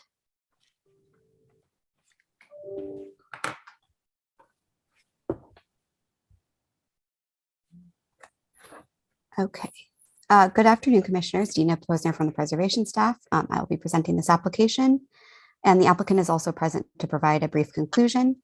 The scope of the application is to construct rooftop and rear yard additions. The photos, I'm not able to go back one slide. Could go back one slide. Thank you. The photos on this slide show the front facade of the building. It is part of a row of 4, as you can see in the bottom left-hand photo. The property is located between Convent Avenue and Amsterdam Avenue. The block as a whole is only partially within the historic district, as you can see in the map in the bottom right, where the property is highlighted in red here. The map in the top left shows that the other 3 properties in this row have 2-story L extensions, which number 455 also currently has. The proposed addition at number 455 is 3 stories. The only other row house type buildings that share this interior green space are on Convent Avenue, which are shown in yellow here. This also shows with the red hatch some nearby buildings that also have some planned, proposed, or ongoing construction. This image is of properties that are on the next block over across Convent Avenue and shows a variety of existing 3- and 4-story rear extensions at nearby properties. These images are taken showing the front of the property as you walk up West 148th Street from Amsterdam Avenue to Convent Avenue. And the map in the top left shows that there is a gap in the street wall 1 street over on West 149th Street, from which you can see the rear facade of this property through this narrow gap here. These photos show the visibility through that gap in the street wall. The visibility is at a distance through the central green space, as you can see in photo H1, which is taken on the same side of the street, and the photo directly above it, which is taken on the opposite side of the street. And the view disappears as you move to the right, as is shown in the top center photo, and then the top left photo as you move further down the street, or as you move towards the left, which is shown in the bottom left-hand photo, and then the photo directly next to that as you move further down the street. These show the existing conditions at the roof and the rear yard. The structure that you're seeing in the top right-hand photo is a pre-designation rooftop addition at the neighboring building, number 453, which you can get a better view of on the next slide as well. Number 455 in the bottom left-hand photo is the one shown, there's one structure to the left in the row and 2 structures to the right, if you're not able to see my cursor. So you can see in the top photos, the pre-designation rooftop addition at 453 West 148th Street, it is flush with the rear facade. The white sheet shown in these photos is an older mock-up that has since been taken down. The current proposal is to set the roof addition 3 feet back from the rear facade, which is demonstrated by the black line. The rear facades and Ls of the other properties in this row have had various modifications, as you can see in the top row of images showing 459 and 453 and 455, and in the bottom 2 photos, which show 457 and 459. The extension at 459, which is this one here, extends out extends out slightly further than the others in this row. The proposed extension at 455 will extend approximately a foot further than this existing L at number 459. And probes were conducted at the rear of this property as shown in the top right photos, and the applicant can answer any questions about those. Again, the white sheet is a previous mock-up. The next slide will show views of the newer mock-up. However, these photos do show some additional roof conditions. The chimney that is closest to the neighbor's existing roof addition has already been raised. However, there is a chimney directly across the roof that will also be raised to the same height, and these chimneys are towards the back of the roof. The roof addition will be set back 3 feet from the rear facade, and there will be a guardrail within that 3-foot space, which is shown by this green line here. This shows views of the mock-up at the roof. The red line was just added for clarity purposes. The front corner of the addition will be visible from Convent Avenue, which is where these photos were taken. These are the existing and proposed streetscapes with the roof addition added. It also shows the raised chimney, the existing raised chimney next to the neighbor's addition here, and the additional raised chimney. Again, these are towards the rear of the roof. And this is the existing and proposed streetscape showing the rear facades. This shows the existing and proposed elevations of the front. On the left, the cornice has been removed from the drawing just for clarity to show the front facade of the roof addition. The front of the roof addition will not be visible to this extent from any public thoroughfare. And this shows the existing and proposed rear elevations. The proposed full width rear addition is at the basement, parlor, and second floor, plus additional excavated cellar space. Additionally, they are proposing to enlarge the window openings at the 3rd floor. The materials at the additions are brick and precast stone in a limestone color. The brick at the rear addition is a full brick, while the brick at the roof addition is a thin or veneer brick. This shows the existing building section. And this is the proposed section showing the rooftop and rear yard additions. The next 2 slides show the sightline sections from the front and rear of the property. This one is for the existing conditions and for the proposed conditions. And finally, the next couple of slides show the existing and proposed floor plans for each floor level side by side. This is the cellar, the ground floor or basement, the 1st floor or parlor, the 2nd floor, 3rd floor, and this is the proposed 4th floor or penthouse, and then the roof of that 4th floor or penthouse. And I believe the next 2 slides are duplicates of the penthouse. That concludes the presentation, and the applicant Gregory Cowart is here to give a brief conclusion and to answer any questions. So Gregory, you can go ahead and unmute your microphone and state your name for the record and proceed with your conclusion. Thank you, Ms. Posner. My name is Gregory Cowart, and I'm the project architect and manager for this project. Thank you for hearing and paying attention to this application. Most of all, Happy New Year. I mean, you have a prosperous one. What Ms. Posner has just presented is a result of a collaborative effort. Throughout this project, we've worked with LPC staff to address all of their issues and concerns, and the current plans reflect their comments. We've come to an agreement on a design that is in keeping with landmarks preservation guidelines and maintain the existing architectural fabric of the Sugar Hill and the Hamilton Heights Preservation District. The proposed project is in keeping with the existing precedents as shown in the presentation and will have minimal to no impact on the existing architectural language within the neighborhood or its context. It is also in keeping with the bulk regulations set forth in the New York City zoning ordinances. The owners are undertaking this project to meet their growing family needs. We informed the abutters and Community Board 9 about the proposed project. And in conclusion, I would like to thank the LPC staff, and particularly the historical preservationist, Dina Posner, as well as Bernadette Artist, for their patience and all of their assistance. We thank you for your time and respectfully request approval of this application. Great. Thank you very much. All right, commissioners, do we have any questions? All right, I don't see any questions at this time. So why don't we see if we have public testimony? If you're in the meeting and would like to speak on this item, please raise your virtual hand and I will turn it over to Sasha Seeley to see if we have anyone who wants to speak.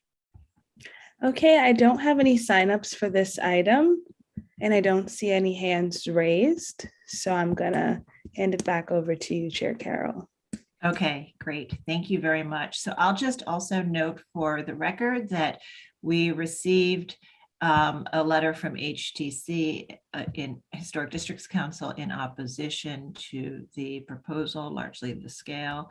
And then we have from the Manhattan Community Board 9,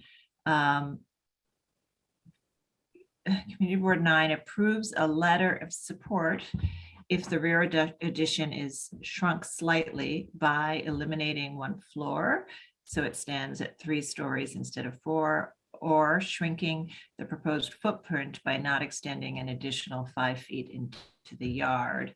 And they did send a supplemental letter, so let me just see if how that varies. Okay, that has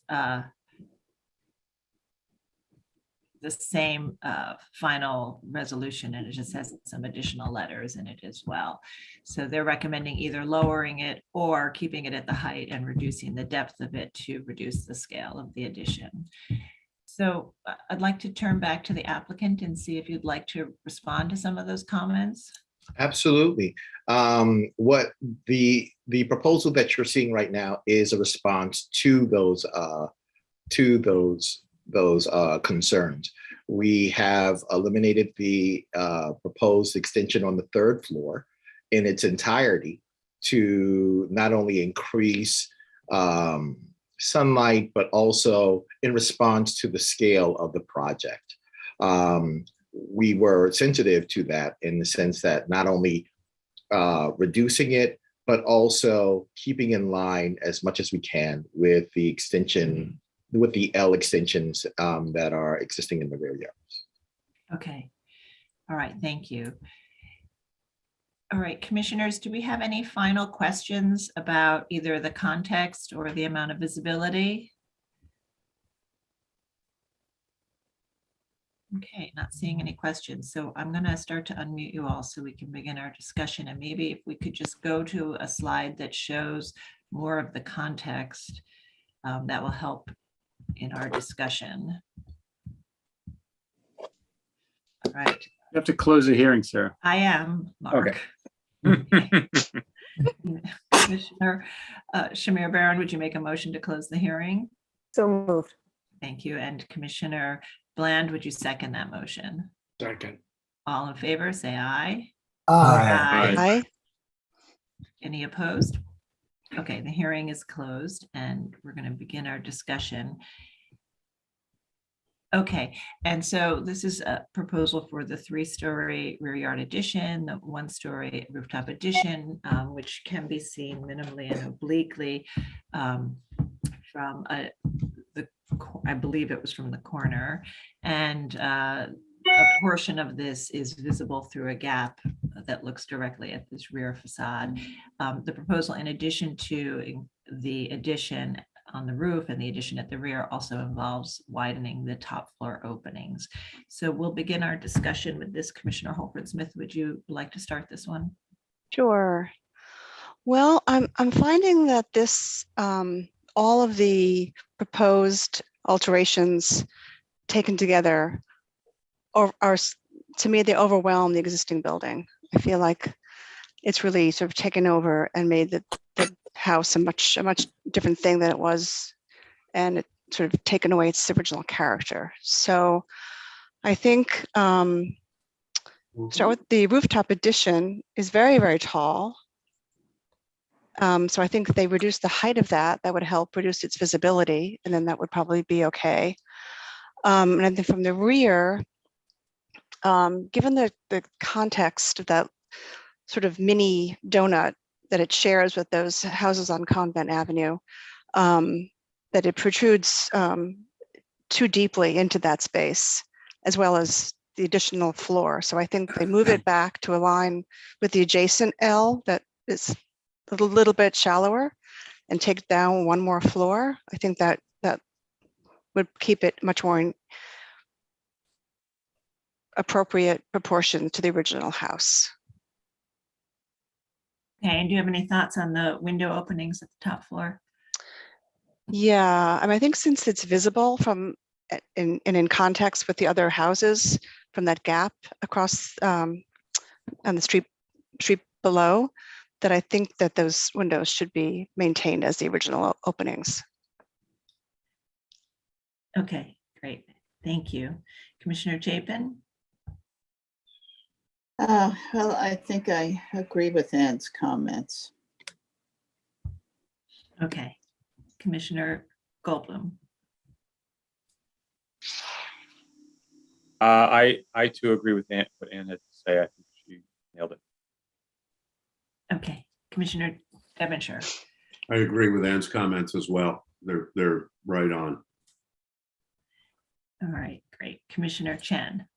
No disagreement here. Commissioner Bland? Far be it for me to start a disagreement. She said it all. Commissioner Lutfi? So I agree with everything. The only thing that I would be okay with is if they want to widen that window on the right, so that on the higher floors, so that they match the ones on the one on the left, because then at least it will speak to the buildings next to it, and they can get a slightly bigger window. Okay, great. Thank you. Commissioner Jefferson? I agree with Ann. Okay. Commissioner Gustafson? Yeah, me too. Okay, and Commissioner Shamir Baron? I mean, I agree in theory, but when I look at the presentation, I can't really find one image that does actually tell me that that the height of the rooftop addition or frankly the rear yard really does overwhelm the building. I mean, I'm really trying to kind of look for it, because my sense is that that everyone's correct, that it might. But if you don't mind, maybe we can just talk about where we're really thinking the original structure is overwhelmed, and especially as it compares to the lot 11, which is in a sense the same height. I would look at the section, Okay. slide 15, which shows the outline of the new superimposed over the existing.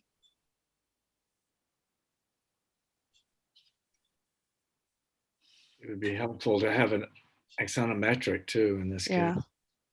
If you go back one, you can see the original with the outline of the new. Yeah, that one. The dotted line. Is Dotted the line, new. yeah. And so where is this overwhelming happening? I mean, from the street, the parapet and cornice really does hide a good bit of it, as well as the fact that it's kind of set back significantly from the face of the street. So I have to say, I'm not entirely sure that it does.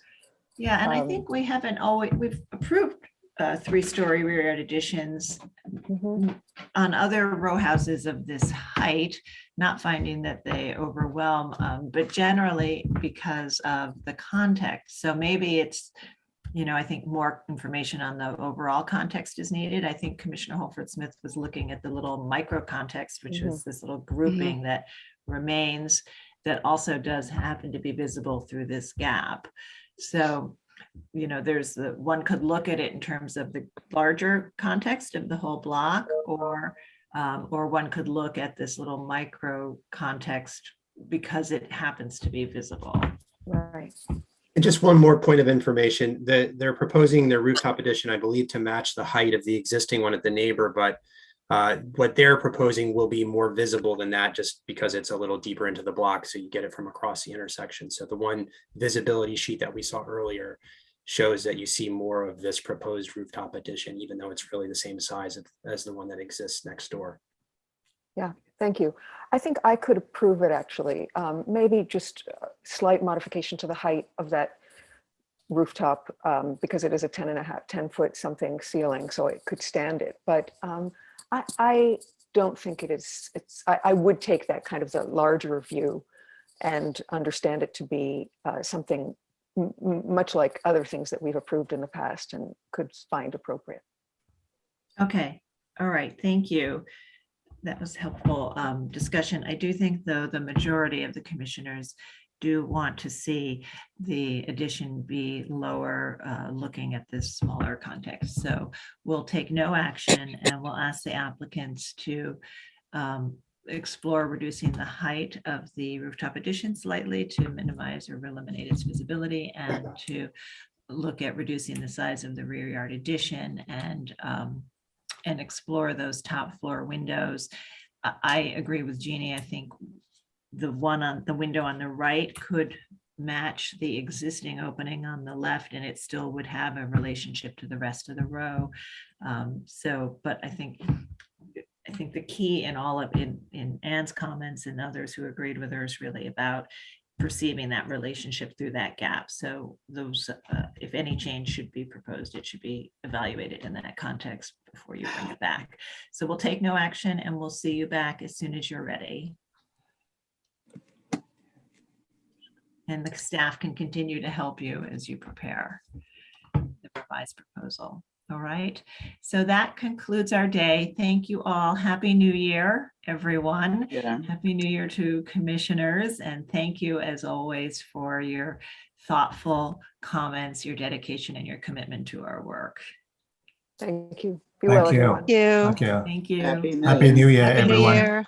Okay.